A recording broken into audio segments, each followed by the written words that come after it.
அன்புள்ள விவாத மேடை அன்பர் பெருமக்களே, உங்கள் அனைவரையும் பெண்ணாட முத்துஜோதி மிக்க பணிவோடு வணங்குகிறேன்.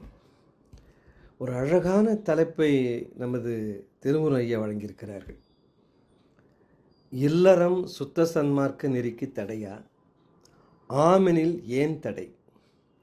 இல்லையெனில் எப்படி தடை இல்லை? கேள்வி பாருங்கள், என்ன அழகா, என்ன சிறப்புனா இந்த விவாத மேடைக்கு இதுவரையில் நடந்த விவாத மேடைகளிலே இத்தனை பேர் கலந்து கொண்டதில்லை. கிட்டத்தட்ட 20-21 பேர் இந்த விவாத மேடையிலே பங்கெடுத்து, அதுவும் 2 நிகழ்வுகளிலே, அமர்வுகளிலே 2 அமர்வாக நடந்தது இந்த விவாதம். ஆக 2 அமர்வுகளிலே 20-21 பேருக்கு மேலாக இந்த விவாத மேடையிலே கலந்திருக்கிறார்கள். 22 பேர் என்று கருதுகிறேன். வெங்கடேஷன் ஐயா, அமெரிக்கா வெங்கடேஷன் ஐயா, அமெரிக்காவை சேர்ந்த திருமதி வெங்கடேஷன் அம்மா, அபுதாபி சேர்ந்த ராமகிருஷ்ணன் ஐயா, சபாபதி ஐயா, ஜெகதீஸ்வரி அம்மா, மாரிமுத்து ஐயா, அமெரிக்கா முருகேசன் ஐயா, அமெரிக்காவுடைய பிரசன்னா ஐயா, அதற்கப்புறம் ஞானாம்பிகை அம்மா, மலேசியா கோபால் ஐயா, சிவசங்கர் ஐயா, ஹரிஹரன் ஐயா, மாரிக்கன் ஐயா, கனடா செல்வகுமார் ஐயா, திருமுருகன் ஐயா, மலேசியா விநாயகமூர்த்தி ஐயா, தளபதி அம்மா, ஆனந்த பாரதி ஐயா, தனலட்சுமி அம்மா, வானதி அம்மா, சிங்கப்பூர் கௌரிசங்கரி அம்மா, இப்படி ஒரு 22 பேர்களுக்கு மேலாக 2 அமர்வுகளிலே இந்த தலைப்பு சிந்திக்கப்பட்டிருக்கிறது. இதில் என்ன சிறப்புனா, பெரும்பாலும் நம்ம அருட்பால் சொல்லியிருக்கிற கருத்து, மற்றவர் சொல்லுகிற கருத்தை விவாத மேடையிலே தம் கருத்தாக எடுத்து வைப்போம்.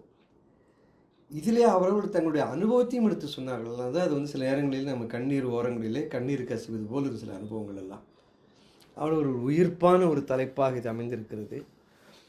ஆழம் நிறைய போயிட்டாங்க அவங்க. பெரும்பாலும் இந்த 22 பேர் மிக நல்ல ஆழம் சென்றிருக்கிறார்கள். ஆகவே இந்த தடவை நான் கொஞ்சம் அகலம் அதிகமாக போகலான்னு நினைக்கிறேன் இந்த தலைப்பில். இது தொடர்பான பிற செய்திகளை தெரிந்து கொள்வது இங்கே சால தகும் என்று நான் கருதுகிறேன். அந்த வகையில் இல்லறம் சுத்த சன்மார்க்க நெறிக்கு தடையா? ஆமெனில் ஏன் தடை? இல்லையெனில் எப்படி தடை இல்லை என்கிற இந்த கருத்தை சிந்திப்பதற்கு முன்னாலே, இந்த துறவரம் என்கிற ஒரு சொல், அந்த துறவரங்கிறது வடமொழியில் சந்நியாசம் என்று சொல்கிறார்கள். அதனால் அந்த சொல்லினுடைய வளம், அதை உற்று நோக்குகிற அடிப்படையில் தான் இந்த துறவரமும் சந்நியாசங்கிற சொல்லும் வேறுபடுகின்றன. சமஸ்கிருதத்திலே சந்நியாசம் என்றால் அதை சமஸ்கிருத இலக்கணப்படி 2ஆக பிரிப்பார்கள். சம் நியாசம், அது சமஸ்கிருத இலக்கண விதி.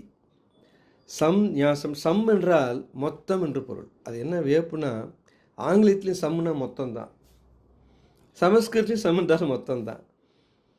நியாசம் என்றால் வேண்டாம் என தியாகம் செய்வது, வேண்டாம் என்று தியாகம் செய்வது. ஆக வேண்டாம் என்று தியாகம் செய்கிறதுனால சந்நியாசம் என்றால் இந்த உலக இன்ப வாழ்க்கைகள் அத்தனையும் வேண்டாம் என்று நீக்குவது, தேவை உள்ளதை மட்டும் வைத்துக்கொள்வது. ஒன்று ஒரு கேள்வி வரும், அது எப்படிங்க தெரியும் தேவை உள்ளது தேவையில்லாதுன்னு? ஒரு புத்த பிட்சு நமக்கு துணைக்கு வர்றார். அவர் சொல்கிறாரு, எந்த ஒரு பொருள் 6 மாதமாக பயன்படுத்தாமல் உங்களோடு இருக்கிறதோ அது உங்கள் வாழ்நாள் முதற்கும் பயன்படாது, அது தேவையில்லாமல் நீக்கிடுங்க. புத்த பிட்சு சொல்கிற ஒரு அறிவுரை இது. அதனால் இந்த சந்நியாசத்தை பற்றி ஒரு போவதற்கு முன்னாடி சொல்கிறார் பாருங்க புத்த பிட்சு. இதில் நிறைய பேருக்கு மாற்று கருத்து வரலாம். அது எப்படிங்க 6 மாதம் பயன்படாது 7ஆம் மாதம் பயன்படக்கூடாதா? அதுக்கு எல்லாம் கிடையாது. அது 6 மாதம் என்பது அவர் மனதில் நினைக்கிற அதிகபட்சம் இல்லை. 6 மாதம் ஒரு பொருள் உனக்கு பயன்படலை, வேண்டாம், இந்த பொருள் உனக்கு தேவையில்லை, விட்டுரு. ஏதோ ஒரு நகைச்சுவை இருக்கு இல்லைங்களா, தேவையுள்ள அணி தேவையில்லாத தண்ணி எப்படி கண்டுபிடிக்கிறதுன்னு கேட்பான். நீ பிடுங்குறலாம் தேவையில்லாத அணி தான் பிடுங்கும் அப்படின்வான். அதுபோல் நான் வைத்திருப்பதெல்லாம் தேவையில்லாத பொருட்கள் தான் என்ற முடிவுக்கு வர வேணும், 6 மாதம் பயன்படுத்தவில்லை என்றார். நீங்கள் இந்த சந்நியாசத்தை பற்றி ஒரு கருத்தை நான் சொல்ல விரும்புகிறேன். பகவத்கீதையில் 18 அத்தியாயங்கள் இருக்குது. அந்த போர்க்களத்திலே குருஷேத்திரத்திலே கிருஷ்ண பகவான் அர்ஜுனனுக்கு அவன் போர் செய்ய தாங்குகிறான், எதிரி இருப்பவரான், தனது உறவினர், அண்ணன், தம்பி, உறவினர், குரு, தாத்தா, அவற்றை அவளை எப்படி கொல்வது என்று நினைக்கிறான். அப்பொழுது உபதேசம் செய்கிறான். அப்புறம் 2 அதிகாரம் உபதேசம் போகுது, 3ஆவது அதிகாரம் தூங்குது. அந்த 18 அதிகாரத்தில் அழுத்து போடுறான். யாருங்க? நம்ம அர்ஜுனன். அவன் சொல்கிறான், வேண்டாம் கிருஷ்ணா எனக்கு போர் மட்டும் வேண்டாம்னு சொல்லி எனக்கு வாழ்க்கை வேண்டாம், நான் சன்னியாசமாக போகிறேங்கிறான். அவ்வளோ வெறுத்து போகுது. உடனே சொல்கிறான் கிருஷ்ணன் இல்லைன்னு சன்னியாசம் ஆக முடியாது, நீ அரசன், போர் செய்ய வேண்டும் என்று அவனுடைய மறுபடியும் பிரெயின் வாஷ் பண்ணுறான். அப்புறம் அப்படியே போகுது. ஒரு 100 அத்தியாயம் 4ஆம் அத்தியாயம் வருது, அறிவுரை கூறிக்கொண்டே இருக்கிறான். 5ஆவது வருது, போதும் கிருஷ்ணா நிறுத்திரு, வேண்டாம் வேண்டாம், நான் சன்னியாசமாக போகிறேன். மறுபடியும் திரும்ப முருகமூர்த்தி 20 போல மறுபடியும் சொல்ல எனக்கு சன்னியாசம் தான் வேண்டும். மறுபடியும் சொல்கிறான், உன் கடமையை செய், உன் கடமை செய்வதற்கு தான் உங்கள் அதிகாரம் இருக்கிறது. நேர்த்தகு குரு தர்மத்துவம், நீ கடமை செய், அது உனக்கு சரியாக இருக்கும், இப்போ சன்னியாசம்லாம் வேண்டாங்க. இப்படி போகுது. போய் 17 அத்தியாயம் முடிஞ்சு போச்சு. 18ஆவது அத்தியாயம் சொல்லணும். அர்ஜுனனே தேடி வந்து சந்நியாசம் வேண்டும் என்று 3ஆம் அத்தியாயத்திலும் 5ஆம் அத்தியாயத்திலும் கேட்கிறப்ப வேண்டாம் என்று சொன்ன கிருஷ்ணன் 18ஆம் அத்தியாயத்திலே அவன் என்ன செய்கிறான்னா சந்நியாச யோகம் என்று ஒரு அதிகாரத்தையும் முடிந்து 12ஆம் அத்தியாயத்தில் சந்நியாச யோகத்தை பற்றியே பாடுறான். அதற்கு வியாக்கியான கர்த்தால் என்ன சொல்லுவாங்கன்னா, அர்ஜுனுடைய பக்குவத்திற்காக தான் அவன் காலம் தாழ்த்தி கொண்டே வந்தான். ஆக சந்நியாசனுடைய அந்த யோகத்தை, அது பேரே சந்நியாச யோகம், அது ஒரு ஞானம், அதை புரிந்து கொள்கிற பக்குவங்கள் 17 அத்தியாயங்களை சொல்லிவிட்டு உலகத்தினுடைய அந்த விஷயங்கள் எல்லாம் சொல்லிவிட்டு அவங்களுடைய பாஷை அந்த விஷயங்கள் ஏதாவது விஷயம் இருக்கான்னு கேட்குறோம். அதெல்லாம் பொருள். சமஸ்கிருத விஷயம் என்பது ரொம்ப ஆழமான பொருள் உள்ளது. உலகத்தை பற்றிய நமது புரிதல் தான் விஷயம். அந்த உலகத்தை பற்றிய புரிதலை சொன்ன பின்னாலே 18ஆம் அத்தியாயத்தின் பெயரையே சந்நியாச யோகம் என்று வைக்கிறான். அதில் சந்நியாசம் என்பது அவ்வளோ ஒரு ஆழமான கருத்தாக வடவேளாளர்கள் கருதுகிறார்கள். இந்த சந்நியாசத்தை 4ஆக பிரிப்பார்கள். ஒன்று வந்து கிரம சந்நியாசம், ஆதுர சன்மார்க்கம் 2, ஆதுர சந்நியாசம் 2, அதி ஆதுர சந்நியாசம் 3, ஆபத் சந்நியாசம் 4. இது வந்து நம்ம ஷோ வந்து எங்கே பிராமணன் இன்னொரு நூல் எழுதியிருக்கார். நிறைய பேர் படிச்சிருக்கலாம், அது படிக்காமல் இருக்கலாம், கேள்விப்பட்டிருக்கலாம். அந்த நூலேருந்து 4 சந்நியாசத்தை குறிப்பிடுறார். குறிப்பிட்டு என்ன சொல்கிறாருன்னா, கிரம சந்நியாசம் புரியறது, ஆபத் சந்நியாசம் புரியறது, இந்த ஆதுர சந்நியாசம் அதி ஆதுர சந்நியாசம் எனக்கு புரியவில்லைன்னு எழுதி முடிச்சுடுறாரு அந்த புத்தகத்தை. அது விளக்கம் கொடுக்கல. அதனால் கிரம சந்நியாசம்னா என்னன்னா, பிரம்மச்சரியத்தில் ஒழுகி பின் இல்லறத்தில் வாழ்ந்து பின் வானப்பிரஸ்தம் நிலையிலே புகுந்து 4ஆவதாக சந்நியாசம் என்கிற முறைப்படி சந்நியாசம் ஏற்பதுதான் கிரமப்படி முறைப்படி ஏற்பதுதான் கிரம சந்நியாசம். இதில் ஏதாவது ஒரு இடையில் இருக்கிற படியை ஒன்று விட்டுட்டு நேராக சந்நியாசம் போனால் அது ஆதுர சந்நியாசம். இறைவனுடைய அருளாலே பிறப்பிலிருந்தே சந்நியாச நிலைக்கு போகிறாங்க பாருங்க, அது அதி ஆதுர சந்நியாசம். இந்த விளக்கங்கள் வேறு நூல்களில் வேறு இடத்துல வருகிறது. அது தெரியவில்லை என்று விட்டு விடுகிறார் எங்கே பிராமணங்கிற நூலில். சரி, இதுக்கு வந்து பலவிதமான பொருளை பல பேர் மாற்றி மாற்றி எழுதுவார்கள். ஆனால் இந்த பொருள் தான் பெரும்பாலும் சொல்லுவார்கள். அப்போ 4ஆவதான இந்த ஆபத் சந்நியாசம் இருக்கு பாருங்க, அது வந்து நெருக்கடி கால சந்நியாசம்னு அர்த்தம். நெருக்கடி சூழ் சந்நியாசம், எமர்ஜென்சி ஆஸ்டிசம். ஆஸ்டிசம்ங்கிறது தான் அந்த துறவு நிலை, எமர்ஜென்சி ஆஸ்டிசம் இது. அப்போ இந்த ஆபத் சந்நியாசம்னா என்ன, அதை வளர்க்கறதுக்கு இன்னும் கொஞ்சம் அகலம் போகலான்னு நினைக்கிறேன். ஏன்னா இது மாதிரியான காரணங்கள் தான், சூழ்நிலைகள் தான், வாய்ப்பில் தான் சில பேர் நம்ம புரிஞ்சுக்கணும் சில கருத்துக்களை. இதெல்லாம் தனி நூல் எடுத்து போய் படிக்க போகிறாங்க நம்ம நண்பர்கள். ஆபத் சந்நியாசி விளக்கிறதுக்கு எனக்கு தெரிகிற ஒரே பற்றுக்கோடு எனக்கு மகாபெரிவர் தான். நீங்கள் பார்த்துருக்கலாம், நான் மகாபெரிவரை பற்றி பெருமையாகவும் சொல்லுவேன், அவர் தமிழ் மொழியை நீச பாஷையை சொல்கிறப்ப சிறுமியாகவும் சொல்லுவேன். ஆனால் அவரிடத்திலே நம்மளாம் தெரிந்து கொள்ள வேண்டிய, புரிந்து கொள்ள வேண்டிய நிறைய செய்திகள் இருக்கு. உதாரணமாக, உள்ளபடியே ஒரு சன்னியாசி எப்படி வாழணும்னா அவர் ஒரு சான்றாக வாழ்ந்தார். ஒரு அப்பழுக்கற்ற ஒரு சன்னியாசி நிலை, துறவு நிலை, ஒடுக்க நிலை. அவருக்கு இருந்த ஒரு கனகத்தையே பொண்ணையே கொட்டி அபிஷேகம் பண்ணாங்க. அவருக்கு கனகாபிஷேகம் பெற்றவர். அவர் நினச்சிருந்தா விதவிதமாக சாப்பிட்ருக்கலாம். அப்படி சாப்பிடலிங்க. ஒரு கடைசி ஒரே வேலை தான், அதுவும் பொரி, நெல் பொரி, அந்த பொரி, இது போல் மிக எளிமையான உணவுகள். அதுக்கெல்லாம் ஒரு மகா வைராக்கியமான ஒரு குணம் வேணும். ஒரு நேரோட ஒரு நேரம் பசி எடுக்கிறவர் கொஞ்சம் இன்றைக்கி வந்து மிளகு ரசம் சாப்பிட்டு பார்க்கலாமான்னு ஒரு நப்பாசை வரலாம்ல. அவர் 100 ஆண்டுகள் வாழ்ந்தார். 100ஆண்டு விழா கொண்டாடுற போகிற ஏற்பாடுதான் செய்கிற நேரத்தில் பாவம் இறந்துட்டார். இல்லைட்டா அவர் 100ஆண்டு விழா பிராமணன் 100 ஆண்டு இருந்தார். 94 பிறந்தார். வள்ளற்பெருமான் சித்தி அடைந்து 20 ஆண்டு கழிச்சு பிறந்தார் அவர். அப்புறம் 100 ஆண்டு இருந்தார். 1894 பிறந்தவர் 100 ஆண்டு வாழ்ந்தார். அப்போ அவ்வளோ பெரிய நீண்ட நெடிய வாழ்க்கையிலே அந்த ஒழுக்கத்தை அவர் அவ்வளோ உயிர் மூச்சாக கடைப்பிடித்தார். இது ஒரு சன்னியாசியுடைய இலக்கணங்க. நீங்கள் இருக்கிற சன்னியாசிகள்லாம் தெரிஞ்சுக்கணும். ஒரு மகாபெரியவர் இந்த சன்னியாசத்தை எப்படி மேற்கொண்டார், அந்த ஒழுக்கங்களை எப்படி பின்பற்றினார், அந்த வைராக்கியம் அவருக்கு எப்படி இருந்தது, இதை போற்றணும் இல்லை. இன்றைக்கி நம்ம எவ்வளோ அலங்கோலங்கள்லாம் பார்க்குறோம். துறவி என்கிற பேராலே, ஜெகத்குரு என்கிற பேராலே, அந்த குரு இந்த குரு எவ்வளோ பார்க்குறோம். இவர்கள் மத்தியிலே அவர் சன்னியாசிக்கு ஒரு இலக்கணத்தை கற்பித்தவர். என்ன சாஸ்திரம் சொல்லுகிறதோ ஒரு சன்னியாசிக்கு அதை சத்தியபூர்வமாக கடைபிடித்தவர். அவர் ஒரு ஸ்மார்த்த பிராமணர் குடும்பத்தை, கன்னட பிராமணர், அவர் கன்னடாவுடைய பூர்வீக உடையவர். ஆனால் அவருடைய தகப்பனார் ஒரு கல்வி அதிகாரியாக இருந்தாலும் அவர் தமிழ்நாட்டில் தான் பணிபுரிந்தார். அப்போ அவர் மாற்றலாகி விழுப்புரத்தில் இருக்கிறார். 1894 அங்கே பிறக்கிறார் இந்த மகா பெரியவர். அப்பொழுது அவருக்கு தாய்து பெற வைத்த பெயர் சுவாமிநாதன். ஏன்னா தகப்பனார் இந்த மாவட்ட கல்வி அதிகாரிகிறப்ப அங்கங்கே டிரான்ஸ்ஃபர் பண்ணிக்கிட்டே இருப்பாங்க. அப்போ கிட்டத்தட்ட ஒரு 12 வயசு வரைக்கும் தகப்பனார்கிட்டே படிக்கிறார். அப்போலாம் வீட்டிலே ப்ரைவேட் ஸ்டடின்னு படித்தா பள்ளியில் ஏற்றுக்குவாங்க. போய் சேர்க்குறப்ப நீ டிசி வாங்கிட்டோ அது வேணும்னு சொல்ல மாட்டாங்க அந்த காலத்தில். அது தந்தையே சாஸ்திரங்கள்னு சொல்லிவிட்டு, ஏன்னா ஒரு ஸ்மார்த்த பிராமணர், அவர் கன்னட பிராமணர். அது தன்னுடைய கன்னட மொழி, சமஸ்கிருதம் அதெல்லாம் சொல்லிக் கொடுக்குறார். 12 வயதுக்கு மேலே 11 முடிஞ்சு 12வது துவங்குற பொழுது திண்டிவனத்திலே அந்த அமெரிக்கன் ஆர்காட் மிஷன் பள்ளியிலே சேர்க்கிறார், கிறிஸ்துவ பள்ளியிலே. நேற்று கூட நான் உரையில் சொல்லியிருந்தேன். கிறிஸ்துவ பள்ளியெலாம் கிறிஸ்துவர் மட்டும் தான் சேர்ப்பாங்கிற ஒரு தவறான கருத்தை ஒரு மிகப்பெரிய பதவியில் இருக்கிற சொல்லிட்டு இருக்காரு ஒரு வாரமாக. அப்படிலாம் இல்லை. அதுக்கு 100 சான்றுனா நான் படித்தது அந்த பள்ளியில் தான்.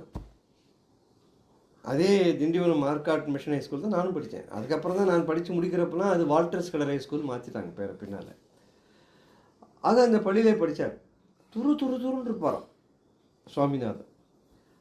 அந்த ஃபாதருக்கெல்லாம் மகா ஆச்சரியமாக இருக்கும். எப்படி இந்த பையன் இவ்வளோ துருன்னு இருக்கான், இவ்வளோ படிப்பில் கெட்டி, வாத்தியார் சொல்லி முடிக்கிறதுக்குள்ளே திருப்பி சொல்லிவிடுவார். அப்படிப்பட்ட இருந்தவர். பைபிள் போட்டி நடந்தது அங்கே. இந்த செய்திலாம் அகல செய்தி தான், நேரடியாக இது தொடர்பில் தான் இருந்தாலும் ஒரு பின்னணிக்காக நான் சொல்கிறேன். அந்த பைபிள் ஒப்பிக்கும் போட்டியிலே அந்த பள்ளியிலேயே இவரை விட வயசில் மூத்தவர்களை விட சின்னவங்க அத்தனை பேரையும் தாண்டி ஒப்பித்து முதல் பரிசு வாங்கினார் பைபிள் ஒப்பிப்பு போட்டியில்.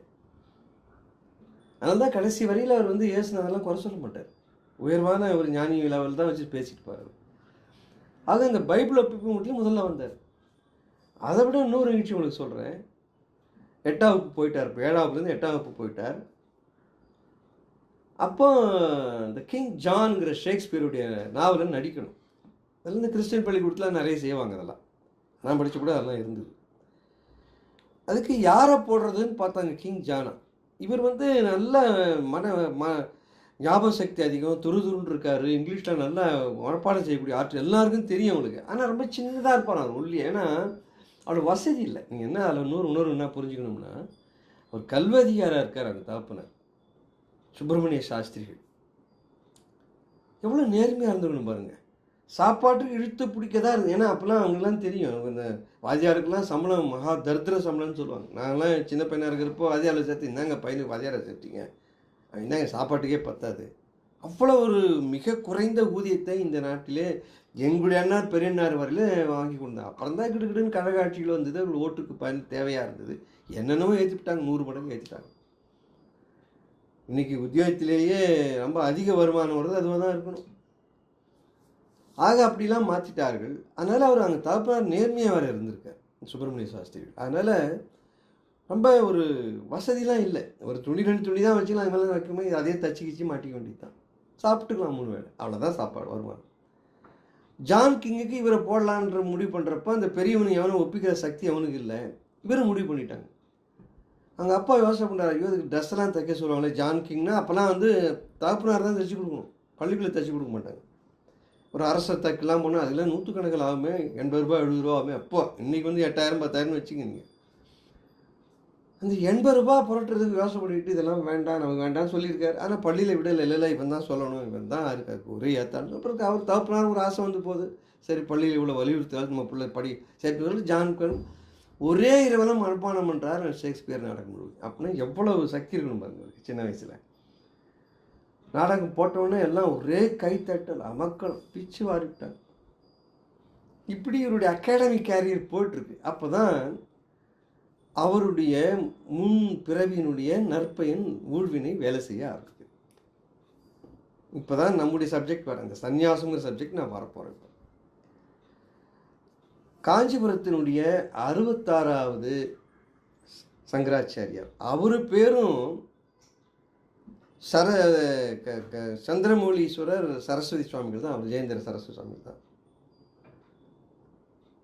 66வது சன்னிதானம். அவர் ஒரு முறை திண்டிவனம் பக்கத்தில் இருக்கிற பெருமுக்கல்ங்கிற ஒரு ஊருக்கு வருகிறார். அங்கே இருக்கிற சிவாலயத்திலே வழிபாடு செய்கிறார். சின்ன கிராமம், அது ஆசிரியத்தோட தொடர்புடைய பல முறை சொல்லியிருக்கேன், வானசாஸ்திரத்தோட தொடர்புடையது. வழிபாடு பண்ணுறார். அப்போ இந்த பையன் அப்பா தகப்பனார்லாம் அவர் குருவாவை தெரியும் உங்களுக்கு. அந்த குலத்தார் அத்தனை பேரும் சங்கராச்சாரியர் தெய்வமாக நினைப்பாங்க. இவனே சுவாமிநாதனை அழைச்சிட்டு போகிறாங்க. சுவாமிநாதனை பார்த்தோன்னே அவருக்கு பொறித்தட்டுது. அப்படின்னா இவ்வளோ ஒரு கண்ணில் இவனுக்கு ஒரு சக்தி இருக்குது, இவ்வளோ தேஜஸாக இருக்கானே. ஏழை பிராமணன் தான், ஏழை பையன்தான், ஒரே வருஷமாக ஒரு துணிமணி மேலே கட்டிகிட்டு இருக்கார், அவ்வளோதான். ஆனாலும் இவன் ஒரு மிகப்பெரிய ஆளாக பின்னால் வர வேண்டியவன் தெரிஞ்சு போதவருக்கு. இந்த 66வது சன்னிதானத்துக்கு ஆசீர்வாதம் பண்ணுறார். இவர் காலில் விழுந்து சாஷ்டாமாக விழுந்து ஆசீர்வாதம் வாங்குறார். இவர் காலில் விழுந்து வணங்குற ஆசீர்வாதம் வாங்குறார். ரொம்ப பிடிச்சி போது ஒரு கடாடா, என்ன பிரீதி, என்ன பக்தி, சிரேஷ்டமான பிள்ளையாண்டானா இருக்கேனே, நன்னா வருவேன் நீ அப்படின்னு சொல்லி ஆசீர்வாதம் பண்ணுறாரு. திரும்ப திரும்ப இவர் போகிற வரைக்கும் மனசு இல்லாமல் குழந்தையே பார்த்துட்டு இருக்காரு. ஒரு 8 வயசு பையன் இல்லைங்களா. இந்த நிகழ்ச்சி அப்படி மனசில் வச்சுங்குது. அவர் அப்புறம் காஞ்சிபுரம் போடுறார். அப்புறம் காஞ்சிபுரம் பக்கத்தில் கலவைங்கிற ஊரில் போய் முகாமிட்டு இருக்கிறார். அங்கே போன உடனே இவர் எல்லாருக்கும் அருளை கொடுத்துட்டுருக்கார், ஆசீர்வாதம் பண்ணுறவங்களெல்லாம். அங்கே வந்து சிஷியில் ஒருத்தன் இவர் அருளை கொடுக்குறது பேரெல்லாம் அவருக்கு அவன் அம்மையை கொடுத்துட்டு விட்டான், சின்னம்மை. சின்னம்மை வந்த உடனே ஊருக்கெல்லாம் போகக்கூடாது, காஞ்சிபுரம் திரும்பி போகக்கூடாது, அந்த முகாமிலே தான் தங்க வேண்டிய அவசியமாக இருந்தது. அங்கேயே தங்குறார். அப்போல்லாம் வைத்தியம் கிடையாது. இந்த ஸ்மால் பாக்ஸ்லாம் மிக கொடுமையான உயிர்கொல்லியாக இருந்தது, வைரஸ் இல்லைங்களா அது. ஆக தான் உயிர் பிரிய போகுதுங்கிறது புரிஞ்சுக்கிறார் 66வது சன்னிதானம். அப்போ இந்த பையன் ஞாபகம் வருது அவருக்கு. யாருங்க? சுவாமிநாதன். இந்த திண்டிவனம் பக்கத்தில் இந்த பெருமுக்கல் ஊரில் ஒரு பையனை பார்த்தோமே, அடாடாடா என்ன தீட்சணை அவனுக்கு. அவனுக்கு செய்தி அனுப்பிச்சோம். அப்போல்லாம் வந்து ஃபோன் கிடையாது, லேண்ட்லைன் கூட கிடையாது, டெலகிராம் தான் ஒரே வழி. திண்டிவனத்துக்கு டெலகிராம் கொடுக்குறாங்க, அப்படிலாம் இருக்குது. அவங்க தகப்பனாரும் அங்கேருந்து மாறி போய் அவர் திருச்சி எங்கேயே போடுறார். அதனால் திருச்சிக்கு போகிறதுக்கு அங்கே போய் அனுப்பிச்சி இங்கே அனுப்பிச்சி போய் சேரல, லேட் ஆகிடுது. இவருக்கு உயிர் போடுங்கிற நிலைமை வருது. அந்த ஸ்தானம், அந்த பீடம் வந்து காலியாக இருக்கக்கூடாது. உடனே நினைக்கிறாருன்னா, மடத்தில் வந்து ஒரு பையன் படிச்சுட்டு இருக்கான். யாருன்னா அவனும் நம்முடைய மகாபிரிவ சுவாமிநாதனுடைய சொந்த தாய் வழி உறவினர் பையன்தான் அவன். அவரும் தகப்பனாரும் மடத்திலே இருக்கிறார்கள். அவர் ரிக்வேதம் படிச்சுட்டு இருக்காங்க.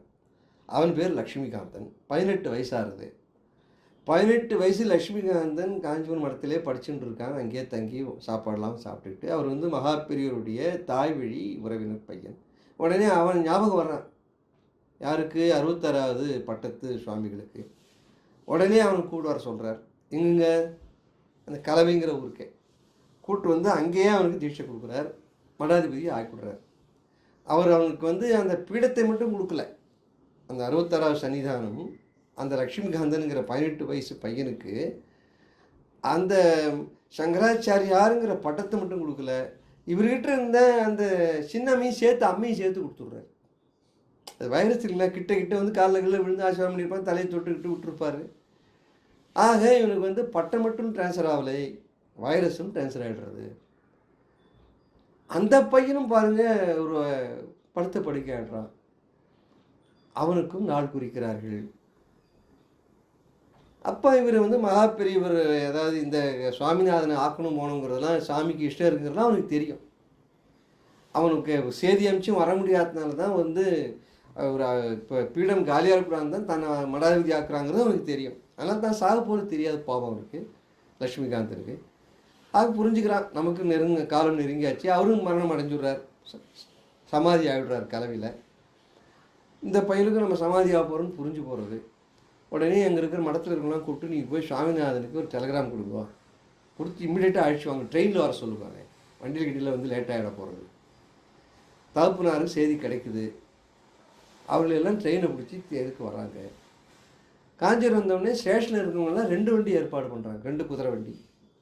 ஒரு குதிரை வண்டி தாய் தப்பனாருக்கு, இன்னொரு குதிரை வண்டி சுவாமிநாதனுக்கு. அது புரியல, தாய் தப்பனுக்கு ஏன் எங்களோட தனியாக கூட்டின்னு போகிறேன் அப்படிங்கிறாங்க. அது மடத்து உத்தரவு.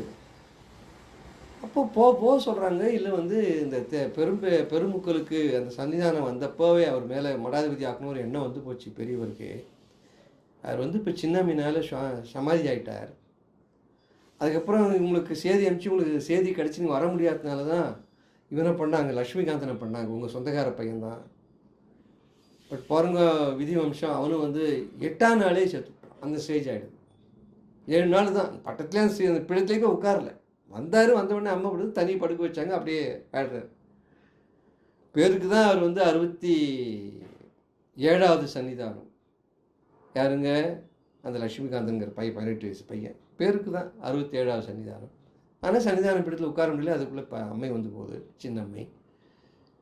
இதெல்லாம் சொன்ன உடனே மனசு கலந்து வெடிக்குது. பெத்த தாய்க்கு எப்படி இருக்கும்? ஐயோ இவன் வந்து சன்னியாசாக்கர் தான் கூப்பிட்டு போகிறாங்களாம் படத்துக்கு, அதான் தனி இதில் வண்டியில் கூப்பிட்டு போகிறாங்களோ அப்படி இப்படின்னு சொல்லிட்டு அழகாங்க. போய் ஒவ்வொன்றும் கதறி அழுகுது அந்த அம்மா. ஒத்துக்கிறார். அப்புறம் சொல்கிறார் சங்கராச்சாரியர் மகாபிரிவர் சொன்னாராம், அந்த வயசுலேயே 8 வயசுங்க அப்போ. அதுக்கப்புறம் எல்லாம் சொல்லிக்கிட்டு எல்லாம் பண்ண உடனே அப்போ சொல்கிறாரு அவர், இல்லைம்மா நான் எனக்கு வந்து இறைவனுடைய திருவுருள் ஏதோ இருக்கிறதுனால தான் எனக்கு அந்த பதவி தேடி வர்றது. அவங்களுக்கு வந்து 5 குழந்தை மொத்தம்.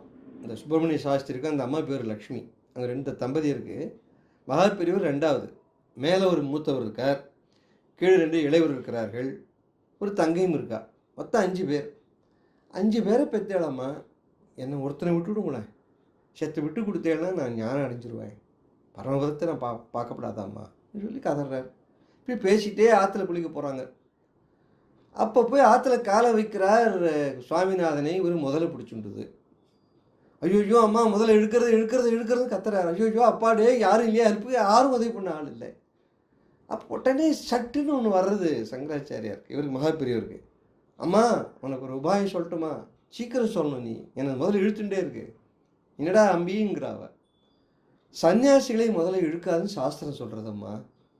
நான் சன்னியாசம் வாங்குறதுக்கு நீ அனுமதி கொடுத்தேன்னா நான் வந்து சன்னியாசம் சௌந்தரமணீஸ்வரர் சத்தியமாக நான் சன்னியாசி, நான் கத்துறேன், உடனே முதல்ல விட்டுரும் பாரு அப்படிங்கிற. அந்த அம்மாவுக்கு எப்படி இருக்குங்க? பையனை விட்டு கொடுக்குறதா உயிரை முக்கியமாக, பையனுடைய சன்னியாசத்தினால் வரக்கூடிய பிரிவு முக்கியமாக, உயிர் பிரிவதை காட்டிலும் என் மகன் உயிரோடு இருக்கட்டும், சன்னியாசமாக கூட என்னை விட்டு பிரிவிட்ட சொல்லிட்டு உன்னை சன்னியாசம் ஆக்கிட்டேன்னு ஒத்துண்டேங்கிறாவ. உடனே சந்திரமணீஸ்வரர் சத்தியமாக நான் சன்னியாசிங்கிறார், முதல்ல விட்டு கொடுத்து. இது அவருடைய வரலாறு. அதுக்கு தான் ஆபத் சந்நியாசம் என்று பேர். அதுக்கு எவ்வளோ கதை சொன்னேன் ஏன் நான் அடப்போ, ஒரு சான்ஸ் கிடைச்சா சொல்லிக்கிட்டே இருப்பாருன்னு நினைக்காதீங்க. இந்த மாதிரி நேரத்தில் தெரிஞ்சுக்கணும் இந்த கதைகளை. இதற்குத்தான் ஆபத் சந்நியாசம் என்று பெயர். இது நல்ல உதாரணமாக இல்லைங்களா ஆபத் சந்நியாசத்துக்கு? இங்கே ஒரு உண்மை நம்ம என்ன தெரிஞ்சுக்கணும்னா, இல்லறத்தை வெறுத்து சந்நியாசம்ங்கிறதா வடவிலாருடைய துறவரம். இல்லறத்தை வெறுத்து சந்நியாசம் இது வடவிலாருடைய துறவரம். ஆனால் தமிழிலே துறவரமும் இல்லறமும் ஒன்றை விட்டு பிரிக்க முடியாதது. இந்த அடிப்படை நம்ம புரிஞ்சுக்கணுங்க. சொல்லப்போனீங்கன்னா தமிழில் இல்லறம் என்பதே துறவரத்தினுடைய தொடக்க வாசல், இல்லறத்தினுடைய விளைவு தான் துறவரம். இப்போ ரெண்டும் வெவ்வேறு இல்லை, ரெண்டும் ஒரு வாழ்வுடைய அங்கம் என்று கருதியவன் தமிழர். ஆக இல்லறத்தினுடைய இறுதி நிலை தான் துறவரம், அல்லது துறவரத்திற்கான ஆயத்தப்படுத்துகிறது தான் இல்லறம். இதற்கு அருஞ்சான்று நூல் தான் திருக்குறள். திருக்குறளுடைய பாயிர அமைப்பு இருக்குது பாருங்கள். அந்த பாயிர அமைப்பை இதை தெட்டன விளக்கும். வள்ளுவர் பாயிரவியலுக்கு பிறகு அறத்துப்பாலிலே வைக்கும் இயல் இல்லறம். பாயிரையில்ங்கிறது அந்த கடவுள் வாழ்த்து, வான் சிறப்பு எல்லாம் இருப்பது. அது முடிந்தவுடனே அறத்துப்பால் ஆரம்பிக்கிறது. அறத்துப்பாலுடைய அந்த இயலுடைய முதல் இயலே இல்லறம்தான். அதன் பின்னால் வருவது என்னங்க? துறவற இயல். அப்போ பாருங்கள், வெவ்வேறு இல்லை. பாயிரம், இல்லறம், இல்லறவியல், அடுத்து துறவறியல். அப்போ என்னங்க அர்த்தம்? துறவறியலுக்கு ஆயத்தமாக்குற பணிதான் இல்லறம், இல்லறவியல். ஆக இல்லறம் துறவரத்தில் முடிவதே சிறப்பான இல்லறம் என்பதுதான் வள்ளுவருடைய கருத்தாக இருக்கு. இல்லறம் என்பது துறவரத்தினுடைய ஆயத்த களம். அதனால் இல்லறத்தில் தன்னிடம் உள்ள பொருளை பிறர்க்கு கொடுப்பது, ஈகை, விருந்தோம்பல், ஒப்புரவறிதல், இதெல்லாம் சொல்லிட்டு போகிற வரிசை அதிகார பேர் நான் சொல்கிறதெல்லாம். இல்லறத்தில் தன்னிடம் உள்ள பொருளை பிறர்க்கு கொடுப்பது, ஈகைன்னு ஒரு அதிகாரம், விருந்தோம்பல் ஒரு அதிகாரம், ஒப்புரவறிதல்னு ஒரு அதிகாரம், அதுக்கப்புறம் துறவரம். அப்போ எப்படி சொல்லிட்டு போகிறார் பாருங்க. விடுவதை வீடு என்பார்கள், கொடுத்தால் ஆசை போகும் என்பார் வள்ளலார். எப்படி போகுங்க ஆசை? யோகம் பண்ணணும், தவம் பண்ணணும், அது இதெல்லாம் வேகாது பெருமானிட்ட. உங்கள்கிட்ட இருக்கிறத கொடுத்து பாரு, ஆசை போகுங்கிறார். இது என் பேனா, என் பேனா, என் பொருள், என் பொருள் வச்சுருக்கீங்க, அந்த பொருள் ஆசை தாங்க இருக்கும். நான் உங்களை அடிக்கடி சொல்லியிருக்கேன், நான் நிறைய 2-3 பேனா வச்சுருப்பேன். ஒரு பேனா 3000-4000 கொடுத்து வாங்குவேன். ஆனால் 2 பேனா தான் என்கிட்ட இருக்குன்னா 3ஆவது பேனா கொடுத்துருவேன். அது எத்தனாயிரமாக இருந்தாலும் சரி. அப்போ ஒரு 4000 கொடுத்து ஒரு பேனா வாங்குகிற பொழுது இது இன்னும் எத்தனை நாள் என்னிடம் இருக்க போகிறது? ஒருவருக்கு போக போகிற பொருள் தான் உணவோடு தான் நான் வாங்குறது, என்னிடம் இருக்க போவதில்லை. அப்போ பாருங்க, வாங்குகிற பொழுதே இது மற்றவர் கொடுப்பதற்காகத்தான். கொடுக்கணும்னு ஆரம்பிக்கிறப்போ அதன் மேல் இருக்கிற பற்றுதல் குறைஞ்சி விடுகிறது. இது நிதர்சனமா இல்லைங்களா? கண்ணால் பார்க்குறோமா இல்லையா? அதுதான் சொல்கிறார் பெருமான். ஆசையே துன்பத்திற்கு ஆளும் சொன்ன புத்தரை பெருமான் கடக்கிற இடம். அந்த ஆசை எப்படி போக்குவது? கொடுத்து பாருங்கிறார். விடுவது தான் வீடு, கொடுத்து பார். கொடுப்பது தான் கொடை, கொடுத்த ஆசை போடுங்கிறார். ஆகியனால ஒரு இல்லறத்தான் அறத்தோடு ஈட்டிய பொருளை தனக்கென்று வைத்து கொள்ளாமல் பிறருக்கு கொடுப்பதே, ஈவதே இல்லறம். அதன் முடிவுதான் துறவறம். இதுதான் தமிழனுடைய திருக்குறளுடைய மாண்பாக இருக்கிறது. இப்படி மற்றவருக்கு தன் பொருளை கொடுக்கும் பொழுது என்ன ஆகுதுங்க? இது என் பொருள், எனது அடிபட்டு போகுது பாருங்க. இல்லை, என் பொருள் இருக்கிறது மற்றவர் கொடுக்க மனசு வருமா? எனது. அப்போ எனது என்ற அந்த மமகாரம் கெட ஆரம்பிக்கிறது. இது மிகப்பெரிய தத்துவ நிலை. ஆனால் எளிமையாக நம்மகிட்ட இருக்கிற ஒரு பழம் பொருளையோ, ஒரு புடவையோ, ஒரு வேட்டியோ, ஒரு சட்டையோ, ஒரு பேனாவோ, ஒரு பொருளோ, ஒரு பாத்திரமோ, ஈய சட்டி பாத்திரமோ, நசுங்கி போன அலுமினியம் பாத்திரம், பொருளோட மதிப்பு முக்கியம் இல்லைங்க. தன்னிடம் உள்ள தான் பயன்படுத்திய பொருளை மற்றவர் கொடுக்கிற பொழுதே எனது, என் பொருள் என்கிற அந்த நிலை அடிபட்டு போவதால், எனது என்று போவதாலே எனது என்கிற மமகாரம் போய்விடுகிறது. அப்போ எனது என்பது குறைய என்ன ஆகிடுன்னா நான்கிற இருப்பும் குறைஞ்சி போகுது. நான் சொல்கிறது மிகப்பெரிய சைவ சித்தாந்தங்க, ரொம்ப எளிமையாக சொல்லிகிட்டு இருங்க. இப்போ நம்மிடம் இதுதான் வள்ளலார் காட்டுகிற வாழ்க்கை நெறி. என்னிடம் உள்ள பொருளை நான் கொடுக்கிற பொழுதே எனது என்கிற பற்றுதல் போய், அந்த எனது என்கிற பற்றுதல் போகிறப்ப நான் என்கிற என்பதும் மறைந்து போகிறது. ஆக நான் என்கிற மமகாரமும் மறைகிறது. இப்போ பாருங்கள், தத்துவ உலகம் என்ன சொல்லுன்னா, நான் போனால்தான் எனதுங்கிற மமகாரம் போகும்னு சொல்லுவோம். ஆனால் அங்கே தலைகீழாக நடக்குது பாருங்கள் வள்ளலார் வழியில். உன் பொருளை உன்றுகிற பொருள் மற்றொரு குடியா? அப்போ எனது என்பது போகும், எனது போனால் நான் என்பது தானாக போகுங்கிறார் பெருமாள். இது கீவாஜா அழகான உதாரணம் சொல்லுவார். அதான் கீவாஜா நான் ரொம்ப பாராட்டுவேன். கீவாஜா மிக அருமையான அந்த பிராமண குலத்தினுடைய ஒரு தமிழ் கொடையாளர், ரொம்ப அருமை. அவர் பேசுகிறலாம் கேட்டுட்டார்லாம் இன்னைக்கு பூரா. அவர் சொல்லுவார், இந்த மமகாரம் பற்றி சொல்கிற பொழுது முதல்ல நான் வரும் நம்ம தத்துவ நூல்படி, அதற்கப்புறம் எனதுங்கிற பற்றல் வந்துடுமா. நான் எனது என்கிற மமகாரம் தான் எல்லா தத்துவ நூலும் சொல்லும். ஆனால் அங்கே தலைகீழாக இருக்குது பாருங்கள். இங்கே எப்படிங்க ஆப்போசிட் டைரெக்ஷனில் போகுது எல்லாம் அப்படின்னா, அதுக்கு உதாரணம் சொல்லார். இது இயல்பாக நடக்கூடியதான்னு வருது. இப்போ முதல்ல பனியனை மாட்டுறோம், அதுக்கப்புறம் மேலே சட்டையை போடுறோம். இப்போ முதல்ல மாட்டின பனியனை கட்டுறதா இருந்தால் அப்படியே கட்ட முடியுமா? முடியாது. முதல்ல சட்டையை கட்டணும், அதுக்கப்புறம் தான் பனியனை கட்ட முடியும். ஆக போடுகிற பொழுது அந்த முறை வேறு, ஆனால் போகிற பொழுது அந்த முறை வேறு. ஆக தத்துவ உலகங்களிலே நான் என்பது முதல்ல அது அப்புறம்தான் எனதுன்னு நான் எனதுங்கிற மமகாரம் வரும். ஆனால் ஒரு பொருளை கொடுக்குற பொழுது எனது முதல்ல போயிடும், அதுக்கப்புறம் நான் தானாக போயிடும். இது வந்து ஃபஸ்ட் கம் ஃபஸ்ட் சர்வீஸ்லாம் இல்லைங்க. இதுதான் ஒரு அருமையான இடம். இது ரொம்ப சூட்சமான இடம், எளிய இடம்தான், ஆனால் அதிகமாக நாம் புரிந்து கொள்ள வேண்டிய இடம். இதுதான் கிவாஜா இந்த அழகான உதாரணத்தினால இப்படி சொல்கிறார் அவர். அதனால் எனது என்ற நம் பொருளை இல்லறத்தில் மற்றவருக்கு நாம் கொடுக்குறோம். அப்பொழுது துறவு என்பது துவங்குகிறது. துவங்கிடுச்சு பாருங்க. அங்கே ஒரு அம்மா என்ன பண்ணுவாங்கன்னா சமைப்பாங்க, சமைக்கிறப்ப கூட 2 படி போட்டு சமைப்பாங்க. எங்கள் அம்மாலாம் அப்படி தான் செய்வாங்க. அவங்களாம் நிறைய பேர் போடுவாங்க, 15-20 பேர் ஒரு நாளைக்கு சாப்பிடணும் எங்கள் அம்மா காலத்தில். அப்போ என்ன செய்யணும்னா ஒரு அரிசி எடுக்கிற பொழுது கொஞ்சம் சேர்த்தா எடுப்பாங்க. அவன் எத்தனை பேர் அம்மா அப்பான்னு வரும், அதெல்லாம் கொடுக்க வேண்டாமான்னு. அப்போ பாருங்கள், இல்லறத்திலே இப்போ அந்த அரிசி, நம்முடைய அரிசி, பானை இருப்பது என் அரிசி, குரான் சொல்லுது இல்லைங்க, ஒரு அரிசியின் மேலும் இந்த அரிசி யாருடைய வயிற்றுக்குள் போக வேண்டும் என்று எழுதியிருக்கிறதுங்கிறது குரான். அப்போ அங்கே அம்மா என்னெல்லாம் எப்படி நினைப்பாங்கன்னா, நமக்கு விளைகிற அந்த அரிசி இது யார் யார் வயிற்றில் போகணும்னு எழுதியிருக்குல்ல, அவங்களுக்கு கொடுத்துடணும் இல்லை. அப்போ அந்த அரிசியை ஆனால் கூட போடு, இன்னும் ஒரு படி 2 படி போடு, 3 படி போடு, ஒரு வேலையும். அப்படி கொடுக்க கொடுக்க என்ன ஆகுனா தானாக பானைக்கு அரிசி வந்துக்கிட்டே இருக்குங்க. நாங்கள் அரண்யம் தூக்கின காலத்திலே அப்போல்லாம் வந்து சனி ஞாயிறு பண்ணால் நாங்கள் போய் நன்கொடை அந்த வெளியில் போய் அரிசி பருப்பெல்லாம் வசூல் பண்ணுவோம். பணம் வசூல் பண்ணுறதில்ல, கிராமங்கள்லாம் போயிட்டு அரிசி பருப்பெல்லாம் வசூல் பண்ணுவோம். டிராக்டர் யாராவது ஒருத்தர் கொடுப்பார், சக்கரை ஆலயத்தினோ டிராக்டர் ட்ரெயிலர் இருக்கும், கரும்பு ஏற்றுற டிராக்டர். ஒரு ஞாயிற்றுக்கிழமை ஒருத்தர் வாங்கிக்குவோம். அது பின்னால் அது சைடில் 2 ஓரத்துலேயும் பேனர்லாம் கட்டிக்குவோம், ஒரு மைக்கு ஒன்று போட்டுக்குவோம், வள்ளலார் பாட்டை பாடிக்கிட்டே போவோம். நான் ஒரு ஊர்லேயும் போகணும், ஒரு 1/2 மணி நேரம் உயிர் இறக்கத்தை பற்றி பேசுவேன். இன்னும் மைக்கெல்லாம் பேசினா கெட்ட வருவாங்க. வல்லாரன்னு பேனர் இருக்கும், என்னங்க என்ன அநாத குழந்தை வச்சு நடத்தணும், உங்கள்கிட்ட இருக்கிற கேழ்வரகு அரிசி பருப்புலாம் புளிலாம் கொடுக்கலாம். கிராம மக்கள் உள்ளபடியாங்க அத்தனை பேரும் அரைப்படி, 1 படி 2 படி அரிசி, புளி சில பேர் போடுவாங்க, ஒரு புடி பருப்பு போடுவாங்க, கடுகு சில பேர் கொடுப்பாங்க. இப்படி வந்து சேரும். நீங்கள் நம்ப மாட்டீர்கள், திரும்பி வருகிற பொழுது அந்த டிராக்டர் நம்பிடுங்க, 5-6 கிராமத்துக்கு போகும். அப்போ என்ன காரணங்க, இந்த இல்லறத்தாருக்கு இயல்பாகவே கொடுக்கக்கூடிய நம்முடைய பொருள் தான் நினைக்கிறதில்ல. நினச்சா கொடுப்பாங்களா?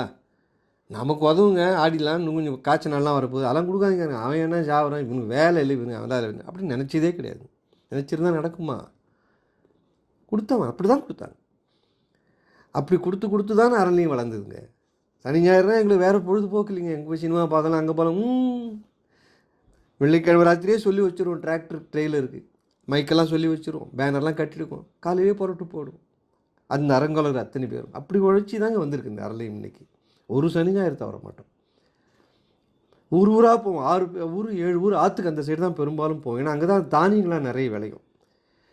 அங்கெல்லாம் போனால் நிறைய திரும்பி வர்றப்ப பார்த்திங்கன்னா வந்துடும். அந்த மாதிரி என் வெள்ளாற்றை கடந்து வரணும். இந்த கிளிமங்கன்னு ஒரு ஊர், அங்கே வரப்போ ஒரு நிகழ்ச்சி சொல்கிறவங்களுக்கு திரும்பி வருகிற பொழுது இருட்டி போச்சு. சரி கொஞ்சம் வேகமாக போங்க, இருட்டி போச்சுங்க, ஆற்றுல வேறு கிராஸ் பண்ணணும், இருட்டில் ஆபத்தாகிடும், எங்கே பள்ளமேடு தெரியாது ஆற்றுல. அப்போ அந்த ஆற்றுக்குள்ளே டிராக்டர் இறங்குறப்போ அந்த ஒரு ஆலமரத்துக்கிட்டேருந்து ஒரு பொம்பளை ஓடி வருது.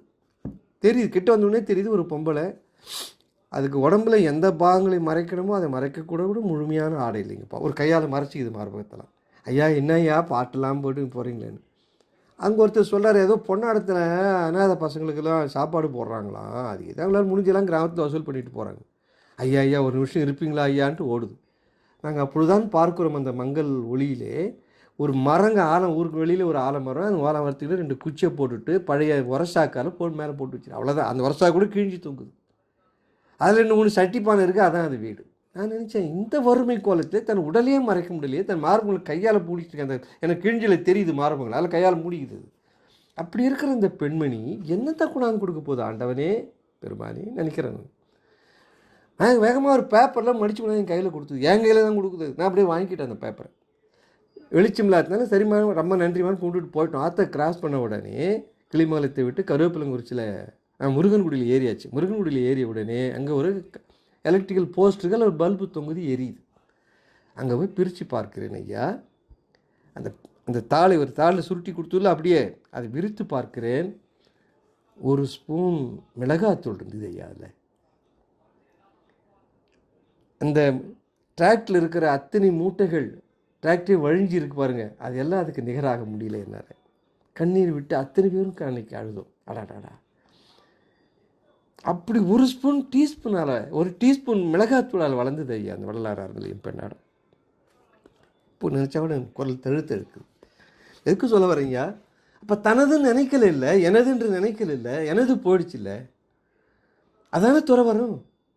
துறவரம்னா ஜாடி சடாமுடிலாம் வச்சுக்கிட்டு போய் இமி மேலே உட்காந்து தான் துறவரமா? இது என் பொருள் அல்ல பிறருக்கு நினைப்பு தான் என் துறவரத்தினுடைய துவக்கம். அது எங்கே நடக்கும்? இல்லறத்தில் தான் நடக்கும் அது. அதனால் துறவரத்தில் அருளுடைமை பேசுவார். இது எல்லோர் மாட்டும், எல்லா உயிர்கள் மாட்டும் இருப்பதுங்கிறார். அருளுடைமைனா என்ன, தாங்கிட்ட மட்டும் இருக்கார், தான் பொண்டாட்டிகிட்டு இருக்கிறதா? இல்லைங்கய்யா. அருளுடைமையை பேசுவது நம்ம ஆண்டவர்களெல்லாம் எல்லார் மாட்டும் இருப்பது என்று சொல்வார்கள். எல்லார் மாட்டும் சுரப்பது இந்த அருளுடைமை. அது துறவரத்திலே அருளுடைமை பேசுபவர்கள் அது எல்லார் மாட்டும் எல்லா உயிர்கள் மாட்டும் சுரப்பது தான் அருளுடைமை. இல்லற ஒழுக்கமாக அன்புடைமை, விருந்தோம்பல், இனியவை கூறல், செய்நன்றி அறிதல், நடுநிலைமை, அடக்கமுடைமை, ஒழுக்கமுடைமை, பிறன் இல் விழையாமை, பொறைவுடைமை, அழுக்காராமை, வெக்காமை, புறங்குறாமை, பயனில் சொல்லாமை, தீவினை, அச்சம், ஒப்புரவறிதல், ஈகை, புகழ் ஆகியவற்றை பற்றி பேசுகிறார். எனவே தான் குறுந்தொகைங்கிற சங்க இலக்கியத்தில் மனையுறை வாழ்க்கை வள்ளியாங்கு மருவின் இனியவும் உழவோ, இதை விட இல்லற வாழ்க்கையோட ஒரு இனிமையானது ஒன்று இருக்கான்னு கேட்குறான் உலகத்தில்.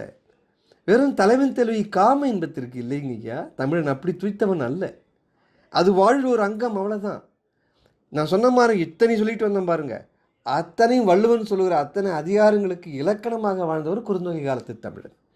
அதனால்தான் அவன் பாடுறான், மனையுறை வாழ்க்கை வள்ளி யாங்கு மருவின் இனியும் உழவோம்.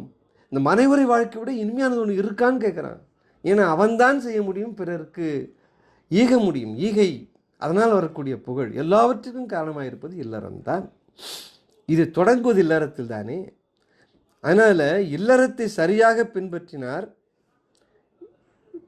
அப்படி பின்பற்றினோம்னா நம்ம எங்கே கொண்டு போய் விடுகிற இடம் எதுங்க? சேர்க்கிறம் விடுவங்க. அதுதான் துறவரம் நிறைந்த அருளுடைமை. இதுதான் வள்ளுவன் காட்டுகிற வழி. ஆக இல்லறத்தை நான் சரியான முறையில் பின்பற்றினால் நம்மை அது கொண்டு போய் விடுகிற சேர்க்கிற இடம்தான் துறவரம் நிறைந்த அருளுடைமை. இதுதான் வள்ளுவன் காட்டுகிற வழி. எனவே அருளுடைமையிலிருந்து துறவியலாய் துவங்குகிறார் நம் வள்ளுவ ஆசான். துறவரத்திற்கு என்ன ஒழுக்கம்? புலால் மறுத்தல், கூடா ஒழுக்கம், களைதல், கல்லாமை, வாய்மை, வெகுளாமை, இன்னா செய்யாமை, கொல்லாமை. என்ன அழகா அந்த வரிசை பார்க்கணும் நீங்கள்.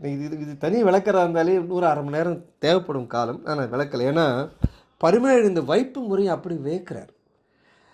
அந்த வைப்பு முறையை குன்றக்குடி அடிகளார் போற்றுகிறார். காப்பா அரவணன் போன்றவர்கள் அதை விவரிக்கிறார்கள். ஆக இதை பற்றி நிறைய பேசலாம். அந்த வைப்பு முறையே, இந்த இல்லறவியல் துறவியனுடைய வைப்பு முறை திருக்குறளில் அது நம்ம கிட்டத்தட்ட ஒரு 3/4 மணி நேரம் பேசலாம். ஆனாலும் காலங்கறி நான் விட்டு மேற்கொண்டு செல்கிறேன். அதனால் இதை பின்பற்ற நமக்கு வருகிற அறிவு இருக்குது பாருங்கள், அதுதான் நிலையாமை. அந்த வைப்பு முறையாக சொல்லிட்டு பாரு. இவ்வளவும் சொல்லிட்டு வந்தார். புலால் மறுத்தல், கூடா ஒழுக்கம் களைதல், கல்லாமை, வாய்மை, வெகுளாமை, இன்னா செய்யாமை, கொல்லாமை சொல்லிட்டு இவைகளெல்லாம் பின்பற்ற நமக்கு வரும் அறிவு தான் நிலையாமை. இவ்வளவும் படித்ததுக்கப்புறம், இவ்வளவும் தெரிஞ்சதுக்கப்புறம் எது நிலைத்தது நிலையாமைங்கிற அறிவு நமக்கு வரும். அதனால் இது வாழ்க்கை நிலையாமை, பொருள் நிலையாமை என்ற இரண்டையும் அடக்கினது தான் இந்த நிலையாமை. இரண்டும் சேர்ந்ததல்ல. வாழ்க்கை நிலையாமை சரி, பொருள் நிலையாமை ரெண்டையும் சொல்வது தான். நிலையாமையை உணர்த்துவதால் தான் துறவு என்பது உணரப்படும். எனவே துறவு அதிகாரத்தில் இருக்கிறார். இந்த நிலையில்தான் மெய் உணர்தல் என்ற பெருநிலை வரும் என்கிறார் வள்ளுவர். இப்போ எப்போ நமக்கு அந்த நிலையாமையை உணர்கிறோமோ அப்பொழுது மெய் நிலை வரும். அது மெய் உணர்தல் என்கிற அதிகாரத்திலே சொல்கிறார். இதான் தான் அந்த வைப்பு முறை. மெய் உணர்வு வந்த காலத்திலும் கூட சில சமயத்தில் அது தாங்க நம்மளாம் விழிப்போடு இருக்கிறார். மெய் உணர்வு வந்த போது கூட ஊழினுடைய பயனால சில நேரங்களிலே அந்த வாசனா மலம்னுவாங்க சமஸ்கிருதத்தில், முற்பிறப்பினுடைய ஊழ்வினுடைய வாசனை. அது என்ன வரும்னா ஆசை தலை தூக்குமா. இவ்வளோ வந்ததுக்கப்புறம் இல்லறத்தில் அதிகாரம் சொன்னேன், துறவரத்தின் அதிகாரம் சொன்னேன், நிலையாமை சொன்னேன், மெய் உணர்வு வந்து எல்லாத்தையும் சொன்னேன். இவ்வளோ உணர்ந்த பிறகு வள்ளுவன் என்ன சொல்கிறான்னா, இவ்வளவு பிறகும் ஊழ்வினினாலே பூர்வ வாசனையினாலே பிறவி மல வாசனையினாலே மறுபடியும் ஆசை தலை தூக்கலாம். அதனால் மெய்யுணர்வு வந்த காலத்தும் முற்பிறப்பு ஊழ்வலியாலே வாசனா மலத்தாலே ஆசை தலை தூக்கலாம். அதனால்தான் துறவரத்தினுடைய இறுதி அதிகாரமாக அவா அறுத்தலை வைத்தார் நம் அறிவாசன். என்ன சிறப்பு பாருங்கள். ஏன்னா ஞானிகள் இல்லைங்களா, இந்த விஷமுறை இருக்கல்ல. இது ஆண் பெண் இருபாலருக்கும் பொது. எதுங்க இந்த துறவர உண்மை, இது பெண்களுக்கு தான் ஆண்களுக்கு தான். இந்த கதையெல்லாம் விட முடியாது தமிழர்கிட்ட. ஆண் பெண் வேறுபாடே இல்லை, இருபாலருக்கும் உரியது தான் இது.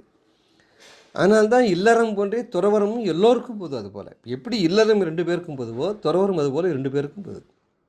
இதற்கு பருவம், வரம்பு, அகவை எதுவுமே இல்லை.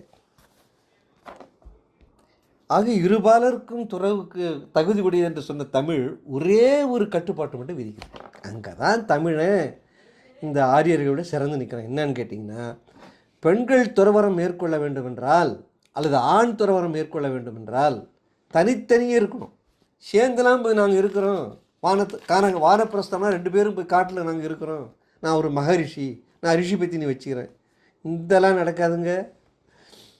இதே ரிஷி ஆகிட்டு ஒன்று எதுக்குடா ரிஷி பத்தினி, அப்புறம் என்ன நீ வானப்பிரஸ்தம் சன்னியாசம் ரிஷி புத்திரர்கள் பெற்றுக்கிட்டு இருக்கிறதா? அது நீ இல்லறத்தாலே பண்ணிக்கலாம், அந்த வேலை காட்டுக்கு எதுக்கு போகிறீங்க அதுக்கு? அதனால் ஆரியத்திலே காட்டுகிற காடுரை இருக்குது பாருங்கள், வானப்பிரஸ்தம். அது 3ஆம் நிலை.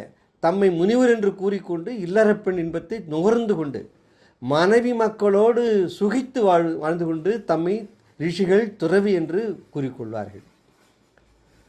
அதனால் இதை கூடா ஒழுக்கத்தில் கூறப்பட்ட போலி துறவு என்பார் பாவாணர்.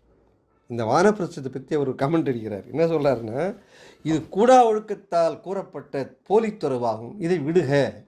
ஒரே வார்த்தை. இதுதான் தமிழனுடைய முறை. இல்லறம் இல்லறத்தையும் துறவரத்தையும் சேர்த்து பார்க்கிற கண்ணோட்டம். நம்ம ஜக்கி வாசி ஒரு கருத்து சொல்வார் துறவரத்துக்கு. பிறக்கிற பொழுது எந்த பொருளையும் நம்ம கொண்டு வரலை, அதனால் அதுபோல் வாழ்கிற பொழுதும் நிலவல வாழ்க்கை விட்டு போகிற போதும் அதே மனநிலையோடு போ, அதான் துறவரங்கிறார். வீடு, வாசல், மனைவி, மகன், பணம், அந்தஸ்து எல்லாம் இடையில் வந்த ஒட்டுக்கள், மனம் இதோடு ஒட்டக்கூடாது, இதுதான் துறவு என்பதுதான் அப்படி விளக்கம். ஓஷோ எப்பயுமே கொஞ்சம் வித்தியாசமாக பார்ப்பார். அவர் சொல்லுவார், இந்த பொருள் அளவில் நிகழ்வதல்ல துறவு, மனத்தளவில் நிகழ்வுதான் துறவு என்று அவர் சொல்லுவார். அதனால் இந்த பற்று இருக்கிற நிலை தானாக வரணுன்னுவார், நீ விட முடியாது. இப்போ தானாக வர ஒரு வழி மட்டும் நீ செய்யலாங்கிறார். அதுக்கு ஒரு ஓமானம் சொல்லுவார் அழகாக. ஒரு மாருதி 800ங்கிறது தான் ஒரு அடி நிலை சின்ன கார். அது ஒரு 2 லட்ச ரூபாய்க்குள்ளே இருக்குன்னு நினைக்கிறேன், தெரியல சரியா, இப்போ இருக்கான்னு தெரியுது, காரில் விட்டாங்கன்னு நினைக்கிறேன். குட்டி கார், அது மேலே அவ்வளோ பற்று வச்சுருப்போம். ஒரு BMW கார் வாங்குறப்போ அந்த கார் இந்த மாருதி கார் இருக்கிற பற்று தானாக போடுது பாருங்கள். அதுவரையில் ஒரு பெரிய சொத்தாக பொக்கிஷமாக காத்த ஒரு மனிதன் ஒரு BMW கார் அவனுக்கு வருகிற பொழுது அந்த மாருதி 800 காரின் மேல் இருக்கிற பற்றல் போய்விடுகிறது.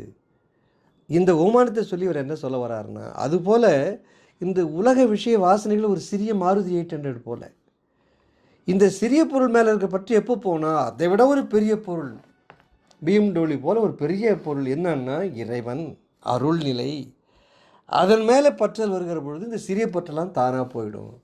இதுதான் அவர் சொல்லுகிற ஒரு அழகான ஓமானம். இந்த டாக்டர் ப்ரொஃபஸர் நாகராஜன் ஒரு கருத்து சொல்லியிருந்தார், அது எங்கேயோ நான் படித்தேன். அவர் என்ன சொல்கிறாருன்னா, ஏன் இந்த துறவிகளுக்கெல்லாம் காவி துணி கொடுத்துருக்காங்க, அது என்ன ஒரு கோடா, ஒரு ஃபேன்சி ட்ரெஸ்ஸா? அது இல்லை. அதுக்கு அவர் விவேகானந்தருடைய ஒரு கூற்றை மேற்கோளாக காட்டுவார். விவேகானந்தர்கிட்ட ஒரு இடத்துல போய் ஒருத்தர் ஐயா எனக்கு ஏதாவது உதவி பண்ணுங்க, நான் நம்ம வறுமையில் கஷ்டப்படுறேன்னு கேட்டிருக்காரு. இப்போ விவேகானந்தர் சொன்னாராம், ஐயா நானே யாராவது கொடுத்து எனக்கு சாப்பாடு கொடுத்தா உண்டு, ட்ரெயின் டிக்கெட்டோ பஸ் டிக்கெட்டோ ஃப்ளைட்டில் யாராவது வாங்கி கொடுத்தா உண்டு, நான் போட்டிருக்கிற துணியை மற்றவர் கொடுக்குறது ஐயா எனக்கு, ஆக என்னிடத்தில் ஏது பொருள், உங்களுக்கு ஒரு உண்மையை சொல்லட்டுமான்னு சொன்னார் அவர். காவி துணி ஏன் நாங்களாம் போடுறோம் தெரியுங்களா துறவிலாம்? ஐயா எங்ககிட்ட யாரும் எதுவும் கேட்டுறாதீங்க, நாங்கள் உன்னை விட உங்கள் அளவில் தான் நாங்கள் இருக்கோம், நாங்கள் ஒன்றும் வேறுபட்டவர்கள் இல்லை அப்படின்னு சொல்கிறதுக்காக தான் காவி துணியை நாங்கள் கட்டுக்கிறோங்கிற ஒரு கருத்தை சொன்னாராம் விவேகானந்தர். அதை எடுத்து சொல்கிறார் இவர், இந்த டாக்டர் ப்ரொஃபஸர் நாகராஜன். ஒரே நிலை தான். அதான் ஒருத்தன் சொல்லுவான், ஒரு கோயிலுக்கு ஒருத்தன் போனான், கோயில் வெளில ஒரு பிச்சைக்காரன் உட்காந்துருந்தான். ஐயா ஏதாவது ஒரு ரூபா 2 ரூபா இருந்தால் கொடுங்க ஐயாண்ணா. என்கிட்ட இல்லைப்பா 2 ரூபா. அட எங்கள் 1 ரூபா கொடுங்க. அட 1 ரூபா இல்லைப்பா. அட 8 அணாவது கொடுங்க சாமி. முதல் வரீங்க போனி நீங்கள் ஒன்றுமே இல்லைங்கிறீங்க, 8 அணாவது கொடுங்க சாமி. இல்லையா என்கிட்ட 10 காசு இல்லையா என்கிட்ட? அப்போ ஒன்று பண்ணுங்க, வாங்க என் பக்கத்தில் உட்காந்துக்குங்க, உங்களுக்கு எனக்கு என்ன உட்காரியா பக்கத்தில் அப்படின்னு நான். அதுபோல் இவர் என்ன சொல்கிறார் விவேகானந்தர், எங்ககிட்டையும் ஒன்றும் இல்லை, அதை காட்டத்தான் நாங்கள் வெளியில் வாயால் சொல்வதற்கு பதிலாக காவி துணி கட்டிகிட்டு இருக்கோம். அப்போ இப்போ என்ன பொருள்னா அதுக்கு உள்ளார்த்தம் என்னன்னா, எல்லாம் துறந்த நிலை, தனக்குன்னு ஒன்று வச்சுக்கிட்டா அதுக்கு துறவு நிலைன்னு பேர் இல்லை. இப்போ புத்த பிட்சுகள்லாம் பிச்சை எடுத்து ஏன் சாப்பிடணும்னு வச்சாங்க? சாப்பாட்டுக்குன்னு ஒரு பொருள் சேர்க்கறது, ஒரு பேங்க் பேலன்ஸு, அதுக்கு ஒரு நிலத்தை பயிரிடுறது, ஒரு ஆசிரமம், ஒரு மடம்லாம் வச்சுருந்தோம்னா ஆசை வந்து போதில்லை. ஆசை வந்து விடுதில்லைங்க. ஆசை துரத்தல் தானே துறவே. அங்கே போய் ஆசையை வச்சுக்கிட்டு இருந்தோம்னா அவனுக்கு இருக்கிற ஒரே ஆசை அங்கே சாப்பாடுங்கிறதுக்காக ஒரு திருவோடு வச்சுருக்கான் பாருங்க கையில், அது மேலே மட்டும்தான் பற்று இருக்கணும். ஏன்னா அது வேணுமில்ல, கையில் வாங்க முடியாது. ஏன்னா 10 துறவைக்கு சேர்த்து ஒருத்தன் வாங்கிட்டு வரணும். திருவோடுன்னா நிறைய பேர் போடுவாங்க, எல்லாத்தையும் வந்து சேர்த்து பேசி ஆளுக்கு ஒரு உருண்டை தீர்ந்து போச்சு சாப்பாடு, மறுநாள் தான் அதோட ஒரு வேலை தான். அப்படி தான் பித்த பிட்சுகள் சமண முனிவர்கள்லாம் வாழ்ந்திருக்காங்க. சைவர்களும் அப்படி தான் வாழ்ந்துருக்காங்க, சைவ துறவிகளும். ஒரு கதை கூட நகைச்சுவையாக சொல்லுவார்கள். ஒருத்தன் போய் ஒரே ஒரு திருவோடு தான் அவனுக்கு, ஒரு திண்ணையில், ஒரு ஒதுக்கு திண்ணையில், அப்போலாம் திண்ணை பெருசு பெருசாக இருக்கும், வீடெல்லாம் சாத்திருக்கும், யாரும் கண்டுக்க மாட்டாங்க, படுத்துக்கிட்டான். அப்படியே படுத்துக்கிட்டு இருந்தான். அவருக்கு அப்படியே ஒரு கனவு, என்னம்மா உடலாம் கட்டியிருக்கானுங்க, எவ்வளோ பெரிய தூணு, பா பா பா பா உடலாம் நெல் அடிக்க வச்சுருக்காங்க, சரியான வாழ்க்கை அந்த பயல்களுக்கு. அவன் ஒரு ஆண்டி, அவன் எந்த வசதியும் இல்லை, வீடு வாசல் எதுவும் இல்லை, சோத்து வழியில் நிறைய பிச்சை எடுத்து தான் சாப்பிட்லாம். திருவோடு ஒன்று தான் அவன் சொத்து, அது ஒரு ஓரமாக வச்சுட்டு படுத்துன்னு இருக்கான். அப்போது ஞாபகம் தான், நம்மளும் இது போல் ஒரு பெரிய மடம் ஒன்று கட்டினா எப்படி இருக்கும், அருமையாக இருக்குமே என்று சொல்லி ஒரு கனவு ஓடுது அவனுக்கு. கனவுலே மடம் கட்டி விட்டான். மடம் கட்டின உடனே மடத்தில் சமைக்கணும் இல்லை, அதுக்கு மாடு வேணும் இல்லை, பால் வேணும் இல்லை, பால் குடிக்கணும் இல்லை. ஒரு மாடு காராம்பசு வெள்ளை வெளியேர்னு வேலைக்கு 5 லிட்டர் கறக்கிற மாடு கனவுல வாங்கியாச்சு. மாடு இவனை பார்த்து மானு கத்துது, கண்ணுக்குட்டியும் கத்துது. அது போடுற சாணி அள்ளுறதுக்கு ஆள் வேணும். அப்போ என்னடா மாடை வாங்கி விட்டோம், மாட்டு வளர்றதுக்கு சாணி வேணும், அள்ளுறதுக்கு ஆள் வேணும். சரி என்று ஒரு பெண்ணை நியமித்தான். அதுவும் கனவுல தான். ஒரு அழகான பெண்ணு வந்துட்டா சாணி அள்ளுறது. அழகான பெண்ணு சாணி அள்ள வந்தால் ஆண்டி மனம் சும்மா இருக்குமோ? சரின்ட்டு அவளையே கல்யாணம் பண்ணிக்கலான்னு பார்த்தோம். கல்யாணம் நடந்தது கனவிலே. இவ்வளோ ஆண்டி கனவுல போட்டிருக்கு. ஆக இந்த கல்யாணம் நடந்தது. ஒரு குழந்தையும் பெற்றுவிட்டார் அதுக்கப்புறம் கனவுல. அந்த குழந்தை சொன்ன பேச்சு கேட்கல, ஏதோ அவங்க அடிக்கிறா. அடிக்காத குழந்தைங்கிறார் ஆண்டி. உன்ன மாதிரி இருக்கணும்னு நினைக்கிறேன் அவனை ஒருத்தன் ஒழுங்காரட்டுன்னு சொல்கிறான். கோவம் வந்து போகுது ஆண்டி, எட்டி விடுறான் காலால். என்னடி சொன்ன அப்படின்னு. தூக்கம் கலைஞ்சி போகுது. அப்போ தான் தெரியுது அவர் காலால் எட்டி விட்டுருக்கார். அந்த திருவோடு மண் திருவோடு கீழ் வந்து சுக்குள் சோறாக உடஞ்சி போச்சு. இதுதான் ஆண்டி சந்த மடம் கட்டின கதையான ஒரு கதை. இதுக்கு பேர் உள்ளதும் போச்சுறான் நுழக்கண்ணான்னு, அதுவும் போச்சு. இப்படியெல்லாம் சன்னியாசம் இல்லை. நம்ம பெரியவர்கள் சொன்னதெல்லாம் ஒன்று வைத்துக்குள்ளாம அப்புறம் தான் துறவரம்னு சொல்கிறாங்க. அதுதான் விவேகானந்தர் சொல்கிறார். என்கிட்ட ஒன்றும் கிடையாதுங்க, யாரோ கொடுக்குற துணி யாரோ கொடுக்குறத வச்சு கொடுத்துட்டு நாங்கள் போயிட்டுருக்குறோம் சன்னியாசி மாதிரி. மற்றவர் கொடுக்குற நிலையும் நாங்கள் இல்லை. இந்த தேகம்னாலே சமஸ்கிருதத்தில் தே அப்படின்னா உடல், ஹம் என்றால் நான். இந்த உடல் தான் நான் நினைக்கிறேன் பாருங்க, அதான் அறியாகும். அதான் தேகப்பற்று. தேக சுதந்திரம்னு ஒரு பெருமான். ஜீவ சுதந்திரம், தேக சுதந்திரம் சொல்கிறாரு. தேக சுதந்திரம்னா தேகம் சமஸ்கிருத சொல்லுது. தே என்றால் உடல், ஹம் என்றால் நாம். அது தமிழ்லையும் சொல்லலாம், தே அம். ஆக இந்த இப்படி தவறாக புரிஞ்சுன்னு வாழ்க்கை செலுத்திட்டு இருக்கோம். ஆக இந்த அழிவில்லாத ஆன்மா எதை நாடணுங்க? தன்னை நாடணும். இந்த தேகத்தை மேல் பற்றுதல் வச்சு அபிமானத்தை அழியக்கூடாங்கிறது தான் சமய மதங்கள் சொன்ன உண்மையாக இருக்குது. நான் அதை தாண்டுகிறார் பெறும், அது வேறு விஷயம். பற்றுதல் வைக்கிறதே ஒரு அறியாமைங்கிறாங்க. அதற்கு என்ன உமானம் சொல்லுவாங்கன்னா, அஜாத சத்குருன்னு ஒரு அஜாத சத்ரு அப்படின்னு ஒரு மன்னன் இருந்தான் அசோகர் காலத்துக்கு பின்னால். அந்த அஜாத சத்ரு வந்து கொஞ்சம் கேளிக்கை பிரியன். அவன் ஒரு நடனம், மங்கையர் வந்து நடனம் ஆடுறாங்க. அதெல்லாம் அந்த காலத்தில் மன்னர்களுக்கு ஒரு கேளிக்கை. அழகான நடனம் அங்கே பார்த்தவொடனே ஆசைப்படுறான். அவர்கள் பெரும்பாலும் கலைக்கு தன்னை அர்ப்பணித்திருந்தாலே இந்த மன்னனுடைய காமேட்சைக்கெல்லாம் உட்படுற சில பேர் விரும்ப மாட்டார்கள். அந்த நடன பெண்ணை விட்டு ஆசைப்பட்டான். இல்லை நீ ஒத்துதான் ஆகணும், அதெல்லாம் நடக்காது, நான் மோகித்து விட்டேன், நீ என் படுக்கை அறைக்கு வரணுங்கிறான். அவன் சொல்கிறா, நான் கண்டிப்பாக வரேன், ஒரு 20 நாள் எனக்கு காலம் கொடுங்க, நான் ஒரு விரதம் கொண்டு இருக்கிறேன், அந்த விரதத்தை முடிச்சு நான் வந்துடுறேன், நான் உங்களை அடிமைங்கிறா. சரி, இவ்வளோ பணிவாக சொல்கிறாள், வந்துடுவாள்னு சொல்லி சரி கொடுக்குறான் உத்தரவு. அவள் என்ன செய்கிறா, 20 நாளும் அன்ன ஆகாரம் இல்லாமல் தண்ணி இல்லாமல் பட்டினி கிடக்கிறாள். சாகர நிலைக்கு போட்டாவும் 21ஆம் நாள் மெதுவாக குச்சியை உணிக்கிட்டு வரா. யார் இந்த பெண், இவளை வெளியே துரத்துங்க, யார் உள்ளே விட்டுங்கிறான். இல்லை, நீங்கள் தான் வர சொன்னீங்க, 20 நாள் கழிச்சு வரதான் சொன்னாங்க. அது அவளெல்லாம் நடனமா, அவள் தான் இவ பாருங்க. அவன் என்ன சொல்கிறான், நான் தான் ஐயா அது, என்னை நீங்கள் மோகித்தது என்னை அல்ல, என் உடலை, என் உடல் வளர்ச்சியை. அந்த உடல் வளர்ச்சி எங்கே போச்சு பார்த்தீங்களா? இது மேலே நீங்கள் மோகிச்சிங்களே, நியாயமா? நிலையானது அந்த அழகு போயிடுச்சிங்களே. அவன் கண்டதில் என்ன பார்க்குறீங்களே, நீங்கள் ஆசைப்பட்ட அந்த உடல் இடத்துல இப்போ இருக்கிறதா? அப்போ தான் அஜாத சத்ருவுக்கு ஒரு உண்மை புரிகிறது. இது நிலையற்ற பொருள் மேல் நாம் ஆசை வைத்திருக்கிறோங்கிற உணர்வு அது ஒரு பெரிய ஞானம் வந்ததாகனு வரலாற்றில் எழுதுவார்கள். நம்மளாம் பற்று எது மேலே வைக்கிறோம்னா, எது நிலையில்லாததோ அது மேலே பற்று வச்சுருக்கோம். அதுதான் ஒரு தர்ம சங்கடம். அதான் வள்ளலார் சொல்லுவார், பற்றற்றான் பற்றினியே பற்றியிடல் வேண்டும். நீங்கள் எதை மேலே பற்று வைக்கணும்னா, பற்று இல்லாமல் ஒருத்தர் இருக்கான் பாருங்க, அவன் மேலே பற்று வைங்கிறார். பெரியவனுக்கு எது மேலே பற்று இருக்கா? பற்றெல்லாம் கடந்தவன் தான் கடவுள் நிலை. அங்கே புராணம் எழுதி கெடுத்துவிட்டான். அவனுக்கு பார்வதி வேணும், பொண்டாட்டி வேணும், மோகினி வேணும், அது வேணும், காம இச்சை வேணும். இதெல்லாம் கேவலம்.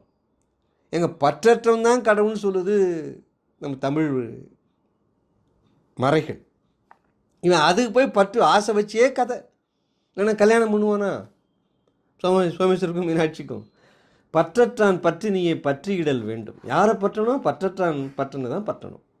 அது பற்றற்றால் அன்றி பலியாதால். பாருங்க, சரி, அது எப்படி காரிய சித்தியாகும், எப்படி அது நடக்கும் அப்படின்னா, நடக்கும்பா. பற்றற்றானுடைய தாளை நீ பற்ற முடியும். எப்பொழுதென்றால், அது பற்றற்றால் அன்றி பலியாதால். நீ முதல்ல ஆசை விடு. நீ உலக விஷய வாசனைகள் மேல் இருக்கிற ஆசை விட்டீங்கன்னா அந்த பற்றில்லாதனுடைய பாதத்தை நீ பற்ற முடியும். இது சொல் விளையாட்டு மாதிரி பாருங்க. PUN பண்ணுவாங்க இங்கிலீஷில். பற்றற்றான் பற்றி நீயை பற்றியிடல் வேண்டும், அது பற்றற்றால் அன்றி பலியாதால். பற்றால் நெஞ்சுறுத்தலை சொல்லுவார் ஐயா. இப்படி நாம் எதை பற்ற வேண்டும், எதை விட வேண்டும் என்பதுதான் அந்த இல்லறம் துறவரம் சொந்தமான நமது மன தெளிவு. உரைநடையிலே நித்திய துறவு என்ற அதிகாரத்திலே நித்திய துறவு என்பது அறம், பொருள், இன்பம், வீடு, இந்த 4ஐயும் நித்தியம் 4 காலங்களிலும் செய்து அனுபவித்து பற்றற இருப்பதே நித்தியத்தை அடைவதற்கு ஏதுவாக இருக்கிறது. இப்போ 4 பருவம், 4 காலங்கள் சொல்லாதுனாங்க. 4 காலம் அது மானிய பருவம், அதான் பிரம்மச்சரியன்னு சொல்லுவாங்க சமஸ்கிருதத்தில். தமிழில் மானிய பருவம். கிரகஸ்தவன் அதான் தமிழில் இல்லறம் என்று சொல்லுகிறோம். அப்புறம் வானப்பிரசவம் தான் இல் துறவு, சன்னியாசம் தான் துறவரம். இதெல்லாம் இல்லறத்திலே இருக்கணும். இப்பொழுது இல்லறத்தை பெருமான் வலியுறுத்துகிறாரா, துறவரத்தை வலியுறுத்துகிறாரா என்ற ஒரு நிலைக்கு நாம் சிந்தித்து பார்க்கிற பொழுது பெருமான் கண்டிப்பாக இல்லறத்தைத்தான் வலியுறுத்துகிறார். சரியா? இதற்கு என்ன ஆதாரம் என்று பார்த்தால், இல்வாழ்வானுக்கு நியாயம் உரைநடையிலே பெருமான் எழுதுகிறார் ஒரு அத்தியாயம். உபதேச குறிப்புகளிலே இல்வாழ்வானுக்கு நியாயம். ஒரு இல்லறத்தான நியாயம் ஏன் சொல்லணும் பெருமான்? அவர் அதை வலியுறுத்தலைன்னா, இல்லறம் வேண்டாம் துறவரம் தான் வேண்டும் நினைத்திருந்தால் அது வள்ளலார் ஏன் சொல்லணும்? அதை ஊற்றுக்கேணி நியாயத்திலாம் சொல்கிறார். நான் இவனை முழுவதும் இப்போ நான் விளக்கப் போவதில்லை. அந்த அதிகாரங்கள் நீங்கள் எடுத்து படித்து தெரிந்து கொள்ளலாம். ஒரு ஊற்றுக்கேணியிலே நாம் நீர் இறைச்சி கொண்டே இருக்கணும்னு வச்சுங்க, ஊற்றுக்கேணி வற்றிடும். அதுபோல் இல்லறத்தை சார்ந்து இருக்கிற ஆண் பெண் இந்த கலவியிலேயே புணர்ச்சியில் ஈடுபட்டால் அவருடைய ஜீவசக்தி வற்றி போய்விடும். அது கொஞ்சம் சொரக்க விட்டு தான் இறைக்கணும் மணற்கேணியை. அதுபோல் ஒரு 15 நாளைக்கு ஒரு முறை தான் இந்த சுக்கிலத்தை வெளிப்படுத்தணுங்கிறார். இப்போ ஒரு ஆண் பெண் புணர்ச்சியிலே சுக்கிலத்தையை வெளிப்படுத்தணுங்கிற ஒரு கருத்தை ஏன் சொல்லணும்? துறவு நிலைக்கு போன பெருமானவர்கள் இல்லறத்தை வலியுறுத்துகிறார். இந்த உலகத்திலே மக்கள் கணவன் மனைவியோடு வாழ வேண்டும், ஆனால் சில ஒழுக்க கட்டுப்பாடுகளோடு வாழ வேண்டும். அதுதான் இல்லறத்தானுக்கு விதித்த நியாயம் என்று சொல்கிறார். அது இல்வாழ்வானுக்கு நியாயமே தலைப்பிடுறாங்க. அதுதான் ஊற்றுக்கணி நியாயத்தை சொல்கிறார். நித்திய கருவியில் சொல்கிற பொழுது பட்சத்துக்கு ஒரு முறைங்கிறாரு. அதுக்கு அழகாக உதாரணம் சொல்லுவார். ஒரு திருவிளக்கு எரிகிறது. அந்த விளக்கு என்பதுதான் நம்முடைய தேகம், நமது உடல். அந்த மண்ணாலான அந்த விளக்கு நம்முடைய உடல். அது உள்ளே ஊற்றப்படுகிற எண்ணெய் இருக்குது பாருங்கள், அது நம்முடைய ஜீவசக்தி. அதில் இருக்கிற திரி இருக்குது பாருங்கள், அதுதான் நம்ம சுக்கில ஸ்ரோனிதம். அதில் எரிகிற நெருப்பு இருக்குது பாருங்கள், தான் நம்முடைய ஆன்ம ஜோதி. இப்போ ஒரு விளக்கு ரொம்ப நேரம் எரியணும்னா விளக்கு ரொம்ப தூண்டி உயரமாக எரிய விடுறீங்க, எண்ணெய் சீக்கிரம் காலியாகிடும், விளக்கு சூடாகிடும், விளக்கு உடஞ்சி போயிடும். அதுபோல் சுக்கிலத்தை தூண்டிவிட இந்த தேகம் வீணாய் போய்விடும், ஜீவசக்தி வற்றி போய்விடும். ஒரு அகல் விளக்கு வச்சு ஒரு இல்லறத்தானுக்கு எவ்வளோ நியாயம் சொல்கிறாரு பாருங்க. இப்போ என்ன சொல்கிறாரு, அதுபோல் இன்னொரு உண்மையும் சொல்கிறாரல்ல, அந்த விளக்கு நுனியிலே சிட்டம் கட்டிக்கும், அழுக்கு அப்படியே விளக்கு அணைஞ்சு போகிற மாதிரி இருக்கும். அப்போ என்ன செய்யணுங்க, ஒரு சின்ன குச்சியாலேயே நம்ம சிட்டத்தை தட்டி விடுகிறோம். அந்த சிட்டம் நீங்கினதாலே அந்த திரியானது இப்பொழுது நன்காக பிரகாசித்து எரியும். அதுபோல் இந்த ஆபாசப்பட்ட சுக்கிரத்தை 15 நாளுக்கு ஒரு முறை யோனி துவாரத்திலே தட்டிவிட வேண்டும். இந்த கூற்றுப்புற எதை காட்டுதுன்னா, வள்ளற் பெருமான் இல்லறத்தை விரும்புகிறார். இன்னும் சொல்ல போனீங்கன்னா உரைநடை பகுதியில் பெருமான் சொல்லுவார், ஒரு ஆண் பெண் புணர்ச்சி எப்படி செய்யணும், எந்த பக்கம் சாய்ந்து புணர வேண்டும். ஆண் குழந்தை பெண் குழந்தைக்கெல்லாம் வழி சொல்கிறார். அது மட்டுமல்ல, வெகு நேரம் விந்தை விடாமல் ஒரு மூச்சு பயிற்சினாலே எப்படி மிகு நேரம் புணர்வது என்று சொல்கிறார். அதிராமல், அதிர்ந்து போகாமல், பிராண நஷ்டம் அடையாமல், இவ்வளோ பக்குவமெல்லாம் ஒரு ஞானி, மனமில்லா புகழ்பெற்ற ஒரு ஞானி சொல்லணும். இல்லறத்தான் செம்மையோடு இல்லறம் நடத்த வேண்டும் என்பதற்காகத்தான். ஆக இல்லறத்தைத்தான் பெருமான் வலியுறுத்துகிறார், சந்தேகமே வரக்கூடாது யாருக்கும். அந்த பட்சத்துக்கு ஒரு முறையெல்லாம் நித்திய கர்மதியிலே பெருமான் சொல்லுகிறார். அந்த பகுதிகளெல்லாம் உரைநடையில் இருக்கிறது எடுத்து படித்துக் கொள்ளலாம். நான் முழுசாக சொல்கிறதா இருந்தால் காலம் ரொம்ப ஏற்கனவே காலம் ரொம்ப பெருசாக போயிட்டுருக்கு.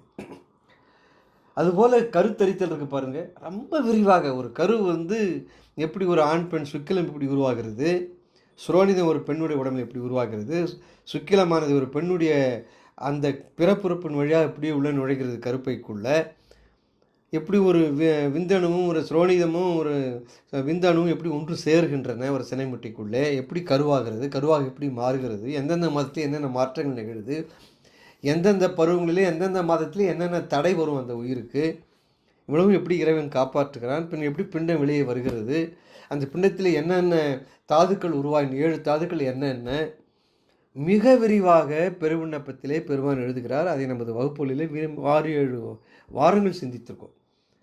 அப்போ இவ்வளோ ஏன் சொல்கிறார் பெருமான், இல்லறத்தான் மேல் இருக்கிற கருணையினால்தான் இல்லறம் சிறந்து நடக்கணும் என்பதால் தான். அவர் துறவரத்தை மட்டும் ஒரு ஆசிவகம் போல சொல்லியிருந்தாலும் இதெல்லாம் சொல்ல வேண்டிய அவசியம் இல்லை.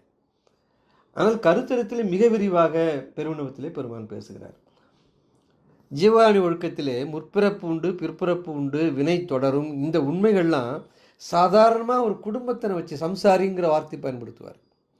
கணவன் மனைவியோடு வயது முதிர்ந்த தாய் தந்தையோடு வாழுகிற ஒரு குடும்பத்தன், ஒரு சம்சாரி, இந்த வீட்டை விட்டு காலி பண்ணி வேறொரு வீட்டு போனோன்னா வேறொரு வீடு பார்க்காம போவான். நடுத்தலை வச்சுருப்பான் வயசு வந்த பெண்ணு, வயது முதிர்ந்த தாய் தந்தையரெல்லாம் வேறொரு வீடு பார்த்து ஏற்பாடு செய்து அப்புறம் கொண்டுட்டு போவான். அதுபோல் இந்த தேகத்தை விடுகிற இந்த உயிரானது அடுத்த தேகத்திற்குள்ளே நுழையும் என்பதை, மறுபிறவி எடுக்கும் என்பதை சம்சாரி வச்சு தான் சொல்கிறார். ஆக தத்துவ ஞான கருத்தை விளக்க கூட ஒரு குடும்பத்தில் தான் உதாரணம் எடுத்துக்கிறார். அதனால் பெருமான் இல்லறத்தை அவ்வளவு பெரிதும் பேணுகிறார் என்பதை நாம் மனதில் இருத்துக்கொள்ள வேண்டும். ஏன்னா துறவரத்தையும் தாங்குவது இல்லறம் தானே. துறந்தார்க்கும் துவாதவர்க்கும் இறந்தார்க்கும் இல்வாழ்வான் என்பான் துணை. ஏன்னா இல்வாழ்வான் தான் துறவரத்துக்கு அணுகும். இப்போ வள்ளற் பெருமான் கருங்குழி தங்கியிருக்கிறார், அவர் ஒரு துறவி. அவரை தாங்கியது யார்? புருஷோத்தம ரெட்டியார் என்கிற அவருடைய மனைவி முத்தாலமிங்கிற 2 கணவன் மனைவி 2 குடும்பத்தர் இல்லைங்களா, இல்லறத்தார் தானே தாங்கினார்கள். பெருமானே கட்சியில் இல்லறத்தாராக மாறுறார் வடலூரில். அவர் வரவங்களெல்லாம் 100கணக்கான பேர் அவர் சாப்பாடு போடுறார். அப்போ அங்கே அரிசி பருப்பு விறகு பாத்திரம் பண்டம், அதுக்கு கட்டடம், வாழை இலை, தையல் இலை, எல்லாம் உலகியல் பூரா போது பாருங்க. அதுதான் இல்லறம். வெறும் கணவன் மனைவி இன்பம் சுவைக்கிறது மட்டுமா இல்லறம்? ஆக மற்றவருக்கு உதவ வேண்டும் என்றாலே அங்கே இந்த உலகியல் இல்லறம் வந்துவிடுகிறது. ஆகதான் வள்ளுவர் சொல்கிறாரு, துறந்தார்க்கும் துறவிகளுக்கும் துவாதவர்களுக்கும், யாரும் துணை இல்லாதவர்கள் அவங்க எல்லாருக்கும், துவாதவர்னா அநாதப்பன மாதிரி வச்சுக்கலாம் நீங்கள், இறந்தாருக்குன்னா யாரும் துணை இல்லாதவர்கள், இந்த 3 பேருக்கும் துணை யாருன்னா இல்லறத்தான் தாங்கிறார். அதனால் துறவரத்தை மிக அதிகமாக வலியுறுத்தியது தான் இந்த சமண பௌத்த ஆஸ்வீக மதங்கள். அந்த காலத்திற்கு பின்னாலே வருகிறார், அந்த காலத்தை ஒட்டி வருகிறார் வள்ளுவர். அவர் பாருங்கள், இல்லறத்தை தான் தலைமையில் தூக்கி வச்சு பேசுகிறார். இல்லறம் என்ற அதிகாரத்தில் முதல் 3 குறளை மட்டும் பார்த்தாலே போதுங்க. அவர் இல்லறத்தை ஏன் சிறப்புன்னு துறவரத்தை விட இல்லறம் ஏன் சிறந்தது என்று சொல்கிறார் என்பதற்கு இந்த முதல் 3 பாடலை பார்த்தாலே போதும். அந்த இல்லறம் என்கிற அதிகாரத்தில் முதல் குறள் என்ன சொல்கிறாருங்க? இல்வாழ்வான் என்பான் இயல்புடைய மூவருக்கும் நல்லாற்றி நின்ற துணை. குடும்பத்தில் இருக்கிற இல்லறம் நடத்துகிற ஒருவன் 3 பேருக்கு துணையாக இருக்காங்கிற வள்ளுவர். ஆனால் பாருங்கள், என்ன ஒரு கோளாறுனா, கோளாறு இல்லை, நம்முடைய அறியாமை. 3 பேருக்கு துணையாக இருக்கான்னு சொல்லி முடிச்சார் ஒரு குறளில். மூவா போன்ற அத்தனை பேரும், அத்தனை சான்றோர்களும் இல்லறத்தாரும் மூவருக்கும் துணையாக இருக்கிறார். இது பொருளாக இது? எங்கள் மூவர்னு அவர் சொல்லிட்டு போனார் குறிப்பால். அது உரையாசிரியர் அந்த மூவர் யாருன்னு சொல்ல வேண்டாமா? முப்பா போன்ற பெரும்பாலான அப்படி தான் எழுதியிருக்கான். அந்த மூவருக்கும் துணையாக இருக்கிறார். ஆனால் இந்த மூவர் யார் எழுதுகிறாங்க பாருங்க, அங்கேயும் கோளாறு. அவங்களுடைய கற்பனா சமந்திக்கு தகுந்தால் அந்த மூவர் யாருன்னு விளக்குறாங்க. இப்போ நம்ம பரிமையில் அழகர் ஐயங்கார் இருக்கார். அவர் எப்படி எழுதுவாருங்க? அந்த மூவர் யாருன்னா வேதம் பயிலும் பிரம்மச்சாரி. பாருங்கள், தேவாரம் முடித்த பிரம்மச்சாரியாக இருந்தால் அந்த மூவரில் சேர்க்க மாட்டார் அவர். அட்டம். வேதம் பயிலும் பிரம்மச்சாரி ஒருத்தன். 2வது ஆள் யாருன்னு கேட்டிங்கன்னா, கானகத்திற்கு வானப்பிரஸ்தத்திற்கு போனால் பாருங்க மனைவியோட, அங்கே தீ வளர்க்கலாம். நான் போய் வானப்பிரஸ்தம் மனைவியோடு சென்று கானகத்திலே தீ வளர்க்கிற யார் வளர்ப்பாங்க? தீ வளர்ப்பான், ஆரியன் தான் வளர்ப்பான். அப்போ வேதம் பயிலனும் அவன் ஒருத்தன், தீ வளர்க்குறான் 2வது ஆரியன், அவன் 2வது, 3வது சன்னியாசி. இந்த 3 பேர் தான் மூவர் என்று சொல்கிறார் வள்ளுவர்னு எழுதுறாருங்க பரிமேலழகர். இவர் என்ன பண்ணுறதுங்க? ஒரு மூவரும் சொல்லி முடிச்சிட்டாருங்க. ஒரு இந்த மூவருக்கு இப்படி தான் பொருள் இருக்கணும், வேறு பொருள் இருக்க முடியாதா? குன்றக்குடி அடிகளார் மாணவரை சொல்கிறார், கற்பவர்கள், மானியர். அடுத்தது தவநிலையில் இருக்கிறவர்கள், தவசிகள், தவம் பண்ணிக்கிட்டு இருக்கவங்க, அந்தன வாழ்க்கை மேற்கொள்வார்கள். அங்கே ஒன்று சேர்க்கிறார் அவர் குன்றக்குடி அடிகளார். அந்தன வாழ்க்கை, அந்தனர்னா அவர் சொல்கிறது அந்தணன் என்போன் அறவோன் மற்றவருக்கும் செந்தன்மை பூண்டு ஒழுகலாங்க பொருள் எடுத்துக்கிறாருன்னு வச்சுக்கலாம். ஏன்னா குன்றக்குடி அடிகளார் அப்படிலாம் எழுத மாட்டார் வேத மதங்களை சார்ந்து. ஆக மாணவர், அதாவது கல்வி கற்பவர்கள், பிரம்மச்சாரி போன்ற நிலை இருக்கிறவர்கள், தவநிலையில் இருப்பவர்கள், அந்த கருணையோடு வாழ்கிற அந்தணர்கள். இது 3 பேர் தான் மூவர்னு அவர் சொல்கிறார்.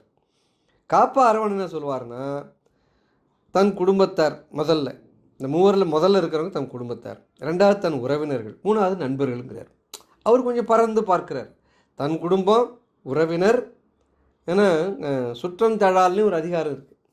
அப்போ தன் குடும்பத்தார், உறவினர், நண்பர்கள், இது 3 பேர் தான் இந்த மூவருங்கிறார். இந்த எஸ்எம் டயாஸ் அவர் என்ன சொல்லுவார்னா, உற்பத்தியாளர், அதாவது ப்ரொடியூசர் 1வது, 2வது யாருன்னு கேட்டால் விநியோகஸ்தர், டிஸ்ட்ரிபியூட்டர், 3வது யாருன்னா அரசாள்பவர்கள், protector. So producer, distributor, protector, அதாவது ரூலர். இந்த 3 பேராக அந்த மூவருங்கிறார் அவர். எதுக்கு இதெல்லாம் சொல்கிறேன்னா, ஒரு வள்ளுவர் மூவர்னு சொல்லிட்டு வேறு எதுவும் விளக்கம் கொடுக்காமல் போயிட்டாருன்னா அவங்கவுங்க எவ்வளவு கற்பனை ஓட்டுறாங்கன்னு பாருங்கள். பாவனர் என்ன சொல்லுவார்னா, 2 வகை அந்தணருள் பார்ப்பான், அவன் தான் முதல்ல, பார்ப்பான் தான் முதல்லங்கிறார். 2வது அரசன், 3வது வணிகன். அரசன், வணிகன், இந்த 3 பேருங்கிறார். இப்போ நம்மளாம் ஒரு சந்தேகம் வரும், என்னங்க இவர் போய் பாவாணர் தமிழ் பற்று அவ்வளோ உள்ளவர், அவர் போய் பார்ப்பானை பற்றி பேசுகிறாரு. இந்த ஆரியர் வருவதற்கு முன்னாலே பாவனர் என்ன சொல்லுவார்னா, பிராமணர்கள் வருவதற்கு முன்னாலே ஐயர் பார்ப்பான்னு 2 இனம் இருந்தது. அவங்க முழு தமிழர்களுங்கிறார் பாவாணர். ஐயர் பார்ப்பான் என்பவர்கள் முழுவதும் தமிழரே. ஐயர் என்பது துறவியர்கள். பார்ப்பான் என்பவன் துறவி கிடையாது, இல்லறத்தோடு சேர்ந்துருப்பான், இல்லறத்தோடு சேர்ந்து வாழ்வான். அவனுக்கு பேர் புலவராக இருப்பான் சில பார்ப்பான், பண்டாரமாக இருப்பான் சில பார்ப்பான், உபச்சராக இருப்பான், பூசாரியாக இருப்பான், குருக்களாக இருப்பான், அப்புறம் திருக்களாக இருப்பான், நம்பியாராக இருப்பான், போற்றியரார், அப்படி பல பேரில் வாழ்ந்திருக்கான் பார்ப்பான். இவர்களெல்லாம் குடும்பத்தோடு குடும்பத்தை சார்ந்து வாழ்வார்கள், குடும்பத்தோடு வாழ்பவர்கள். ஆனால் ஐயர் என்பவர் துறவியாக இருந்தவர்கள், தமிழ் துறவிகளுக்கு ஐயர் என்று பெயர் அப்படின்னு சொல்கிறாரு. அவங்கள தான் சொல்கிறாரு. அந்த மூவரில் முதல்ல அவர் சொல்வது இந்த பார்ப்பான், அதாவது குடும்பத்தோடு சேர்ந்து தான் குடும்பத்தை எதிர்பார்த்து நிற்கிறவன், அரசன், வணிகன் தான் அந்த 3 பேருங்கிறதான் பாவானது. அதனால் இந்த திருவள்ளுவர் ஆரியத்தை ஒழிக்கிறதுக்காக நூல் செய்தார். அவர் போய் பிரம்மச்சரி, வானப்பிரசம், சன்னியாசங்கிறது அந்த முன்னிட்டு பிராமணருடைய அந்த இது சொல்லுவாரா? அவன் இந்த 3 பேர் வந்து அந்த 3 பேருக்கும் தமிழ் வேளாளன் கடமைப்பட்டவன் என்று கூறுவாரா? கூற மாட்டார். அதாவது இந்த அர்த்தத்தில் அந்த பரிமேலழகர் கண்ணோட்டத்தில் இங்கே பார்க்கக்கூடாது இந்த குறளுக்கு பொருள். அடுத்து ராமசாமியான ஒருத்தர், அவர் வந்து எனக்கு எப்பவுமே கொஞ்சம் ரொம்ப பிடிக்கும் எனக்கு அவர் உரையை. கொஞ்சம் எளிமையாக இருக்கும், இயல்பாகவும் இருக்கும். அவர் என்ன சொல்கிறாருன்னா, இந்த மூவர் யார் என்றால், ஒரு இல்லறத்தான் மூவரை தாங்க வேண்டும். அந்த மூவர் யார் என்றால், பெற்றோர், மனைவி, மக்கள். தன்னை ஈந்த பெற்றோரை, தன்னை நம்பி கைப்பிடித்த மனைவி, தாம் ஈன்று வளர்க்க கடமைப்பட்ட மக்கள். இந்த 3 பேர் தாங்க மூவர். நீங்கள் அவங்கள காப்பாற்றுங்க, அது போதுங்க. இது கொஞ்சம் இயல்பாக தெரியல உங்களுக்கு? இது கொஞ்சம் ஓரளவுக்கு எனக்கு இப்படி தான் எளிமையாக பார்க்கணும்னு நினைப்பேன் நான். அதனால் மற்றவர்களுக்கு உணவளிக்க வலியுறுத்தும் வள்ளலார் இல்லறத்தை தவிர துறவரத்தை வலியுறுத்தவே மாட்டார் என்பதை நாம் புரிந்து கொள்ள வேண்டும். அடுத்த குறள் இருக்கு பாருங்க, முதல் 3 குறள் சொன்னேன். இப்போ 3வது குறள் தான் ஏற்கனவே பார்த்துட்டோம். துறந்தார்க்கும் துவாதார்க்கும் இறந்தார்க்கும் இல்வாழ்விய துணை. இங்கேயும் இல்லறத்தார் வந்து காக்க வேண்டியவர்கள் இந்த மூவர் யார் என்று சொல்கிறார். அதனால் அதுக்கு இந்த பொருளுக்கு விளக்கம் கொடுக்குறாங்க பாருங்க, அதில் தான் ஒரு ஆருக்கும் கொஞ்சம் வித்தியாசம் இருக்கும். 3வது குறள் என்னன்னு கேட்டிங்கன்னா, அந்த அதிக இல்லறத்தில் ஐவரை காக்கணுங்கிற தென்புலத்தார், தெய்வம், விருந்து, ஒக்கல், தான். தென்புலத்தார் நமக்கு எல்லாருக்கும் தெரியும். தெற்கிலே கடல் கொண்டு போகிற நமது தொப்புள் குடி உறவுகள். தெய்வம்னா இறைவன், விருந்துனா நம்ம நாடி வந்த விருந்து, ஒக்கல்னா உறவினர்கள். அடுத்து தன்னையும் பாதுகாக்கணும் ஒருத்தன். இந்த 5 வம்பல் தலையினர். அடுத்தது வள்ளலார் வந்து அழகான இன்னொரு கருத்து, முக்கியமான கருத்து சொல்கிறார். சந்நியாசம் பெற்றுக்கொள்ள வேண்டும். யார் பெற்றுக்கொள்ள வேண்டும்? சன்னியாசத்தை அவர் வலியுறுத்தலை. ஆனால் சன்னியாசம் ஒருத்தர் பெருத்து விரும்புகிறான்னா யார் பெறணுங்கிறது ஒரு இலக்கணம் சொல்கிறார். என்ன சொல்கிறாருன்னா வள்ளுவர், 3 ராசிகளில் விசேஷ பற்றுள்ளவர்களாகி, 3 ராசி மேலே மண்ணு, பெண்ணு, பொன்னாசை மேலே எவன் அதிக பற்று வச்சிருக்கிறானோ, தயவில்லாத கடின சித்தர் இருக்கான் பாருங்க, இந்த மேலே அந்த 3 மேல் பற்றுதல் வைத்து கருணையே இல்லாத கடின சித்தர்கள், அவன்தான் சன்னியாசம் பெற்றுக்கணும் பாருங்க. இப்போ கருணை உள்ளவன் சன்னியாசம் பெற வேண்டிய அவசியம் இல்லறத்தில் இருக்கிறார் அவங்க. ஆக மேற்படி குற்றமற்றவர்களுக்கு சன்னியாசம் வேண்டுவதில்லைன்னு எழுதுகிறார் பெருமான். இந்த 3 ராசியினுடைய குற்றம் அல்லது கருணையே இல்லாத ஒரு கடினத்தன்மை, இது 2 இல்லைன்னா நீ சன்னியாசம் பண்ண வேண்டாம், நீ இல்லறத்திலே இருங்கிறார். இது எவனுக்கு இருக்கோ அந்த 3 ராசி மேலே பற்றும், இந்த தயவில்லாத கடினசித்தராக யார் இருக்கிறார்களோ அவன் தான் சன்னியாசம் பெற்றுக்கணும். காவி வேஷி என்பது தத்துவ ஆபாசம் உள்ளதுன்னு எழுதுகிறார் பெருமான். தத்துவத்தை வெல்ல யுத்தக்குரியது, அதனுடைய அடையாளம் தான் அந்த காவி. வெற்றியான பிறகு அடைவது தான் தயவு. யார் வந்து தத்துவத்தை வென்று விட்டார்கள், வெற்றி பெறுவார்களோ அவளுக்கு தயவு. அப்படி தத்துவத்தை வென்றவர்கள் அடைகிற நிலை தான் தயவு. ஆகையால் வெற்றி கொடி வெள்ளை, தயவு சுத்தம், சுத்தம் என்பது நிர்மலம், வெள்ளை, வெள்ளை என்றால் ஞானம், ஞானம் என்பது அருள், தயவு காருண்யம். என்ன அழகான வார்த்தைகளை பின்னி படித்து கொண்டு போகிறார் பாருங்க பெருமான். அதனால் வள்ளுவரும் வள்ளலாரும் இல்லறத்தில் லட்சணம் எதை காட்டுறாங்கன்னா கொல்லாமை தான் காட்டுகிறார். இல்லறத்தினுடைய லட்சணம் இலக்கு எது என்று வள்ளுவரும் வள்ளலாரும் காட்டுகிறார் என்றால் கொல்லாமை தான். நம்ம ஒரு உண்மையை உணரணும். என்னென்னா, புலால் சாப்பிட்றாங்க பாருங்க, அவங்களே வந்து அவங்களுடைய ஐம்புலனும் அந்த உயிர்கொலை விரும்புறதில்லை. அது உங்களுக்கு தெரிஞ்சிக்கோ தெரியாமையோ சாப்பிட்டுருக்காங்க. உதாரணமாக பாருங்கள், கண் ஒரு உயிரை வெட்டும் பொழுது புலால் சாப்பிட்றோன்னே வச்சு பேசுகிறேன் நான். புலால் சாப்பிடாத பற்றி நான் பேசலை. புலால் சாப்பிடுவர்களையும் கூட, யார் அந்த புலாலை உண்கிறார்களோ, சமைத்து உண்கிறார்களோ அவர்களும் கூட ஒரு உயிர் வெட்டுறப்பாங்க எதில் போய் நிற்க சொல்லுங்க அவங்கள. அந்த காட்சியை காண சம்மதிக்கிறவங்க கண் அவங்களுக்கு. ஆக அவர் உடலிலே கண், மூக்கு, செவி, வாய், மெய் என்கிற அந்த 5 உறுப்பிலே இந்த கண் அவங்க பார்க்க விரும்பல இந்த கொலையை. புலால் உண்பவருக்கே நான் சொல்கிறேன். அவருடைய ஐம்புலனே அதை ஒத்துக்கிறதுங்கிறதுக்காக நான் சொல்கிறேன் இந்த கூற்றை. மூக்கு இருக்கு பாருங்கள், சமைக்கிற வரை அதன் ஆற்றத்தை பெற முடியல அவங்களால. இப்போ கருவாடு வாங்கிட்டு வந்து சமைக்கிற வரையில் அந்த மனத்தை கருவாடு நாருன்னு சொல்கிறாங்களா இல்லைங்களா இந்த உணவு உண்கிறவர்கள் கூட. இப்போ பஸ்ஸில் போகிறப்ப அவ்வளோ பேருக்கு பிடிச்சினா, அவ்வளோ பேர் சைவனா ஆயிருங்களா, அவ்வளோ பேரும் புலால் உண்றவன் தான், அவனுக்கே பிடிக்கலது. அதுபோல் செவி, ஒரு உயிரை அறுக்கிற பொழுது மானு கத்தி பாருங்க, இந்த கத்தல் இருக்கு பாருங்க, அது புலால் உண்பவர்களுக்கு அது செவியால் வாங்க முடியல. அடையாங்க கண்ட எங்கே தூரம் போய் யாருங்க எங்கள் வீட்டு பக்கத்தில் அறுத்து கறி மட்டும் கொண்டாங்கன்னுவான். அப்போ அவளுக்கு செவி கேட்க முடியல இந்த துன்பத்தை.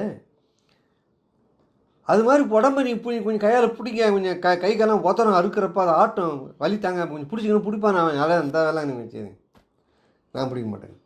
அந்த கண்டை நான் பழக்கம் இல்லை பார்த்து. கறி கொடுங்க, வீட்டில் சமைச்சு கொடுப்பாங்க, நான் சாப்பிட்றேன், அவ்வளோதான். ஆக தொடுதல், இப்போ உடல், கண்ணு சொன்னேன், மூக்கு சொன்னேன், செவி சொன்னேன், உடலும் கூட அந்த அந்த துடித்தலை கையினால் தொட்டு பார்க்க மனம் துடிக்கிறது அவர்களுக்கு ஒப்பவில்லை. அது மாதிரி நாக்கு ருசி, வேகாத கறியை ஒரு ஆள் கொஞ்சம் பாதியும் சாப்பிட மாட்டான். ஐயா வேகலைங்க கறி. ஆக புலால் உண்பவர்களையும் கூட கண்ணு, மூக்கு, செவி, உடல், நாக்கு எந்த உறுப்பும் அதை ஒப்புவதில்லைங்கிறதான் உண்மை. அதனால் புலாலை விட்டால் தவிர துறவரம் வராதுங்க. அதனால்தான் கொல்லாமை 2 பேரும் வலியுறுத்துகிறார்கள் துறவரத்துக்கு. இல்லறத்துக்கும் அதுதான், துறவரத்துக்கும் அதுதான். ஆக வள்ளலால் வலியுறுத்துவது இல்லறமே என்பதில் 2ஆம் கருத்துக்கு இடமில்லை. இல்லறத்தில் இருந்து கொண்டு சுத்த சன்மார்க்கத்தை பின்பற்றான்னு வச்சுங்க. அந்த ஒரு இல்லறத்தில் இருந்து கொண்டு சுத்த சன்மார்க்கத்தை பின்பற்றுகிற பொழுது அதிகமான சவாலை சமாளிக்க வேண்டி வருவது பெண்கள் தான். அதையும் ஆனஸ்டாக நேர்மையாக ஒத்துக்கணும். ஏன் இன்றைக்கு ஆண்கள் கை ஓங்குகிற ஒரு ஆண் சமூகமாக தான் இருக்கிறது. ஓரளவு குறைஞ்சிருக்கலாம், ஆனால் இன்றும் முழுவதுமாக இது ஆண் சமூகம் இல்லை என்று சொல்ல முடியவில்லை. அப்போ என்ன இருக்குங்க, அவன் சுத்த சன்மார்க்கம் வந்திருக்க மாட்டான், பெண்ணு வந்திருப்பா. அவனுக்கு விதவிதமாக அந்த கறியை சமைத்து கொடுக்க வேண்டி இருக்கிறது, தன் மனம் விரும்பவில்லை என்றாலும். இது ஒரு பெரிய சோதனை. சரி, 2 பேர் வந்துட்டாங்க, அவங்களுக்கு பிரச்சனை இல்லைன்னு சொல்லலாமன்னா, அங்கே என்னென்னா ஒரு சுத்த சன்மார்க்கத்துக்கு ஒரு தியானம் பண்ணணும். 5 மணிக்கு எழுந்திருக்கணும். 4:30 எழுந்திரிச்சாதான் குழந்தைங்களுக்கு சமைச்சு அவன் புருஷங்கானுக்கு சாப்பாடு, பிள்ளைங்களுக்கு சாப்பாடு, அதுங்களுக்கு யூனிஃபார்ம், நேற்று துவைச்சி வைக்கணும், அந்த சாப்பாடு டிஃபன் பாக்ஸில் போடணும், அந்த டைமில் ஆட்டோக்காரர் ஓடி போய் நிற்கணும்.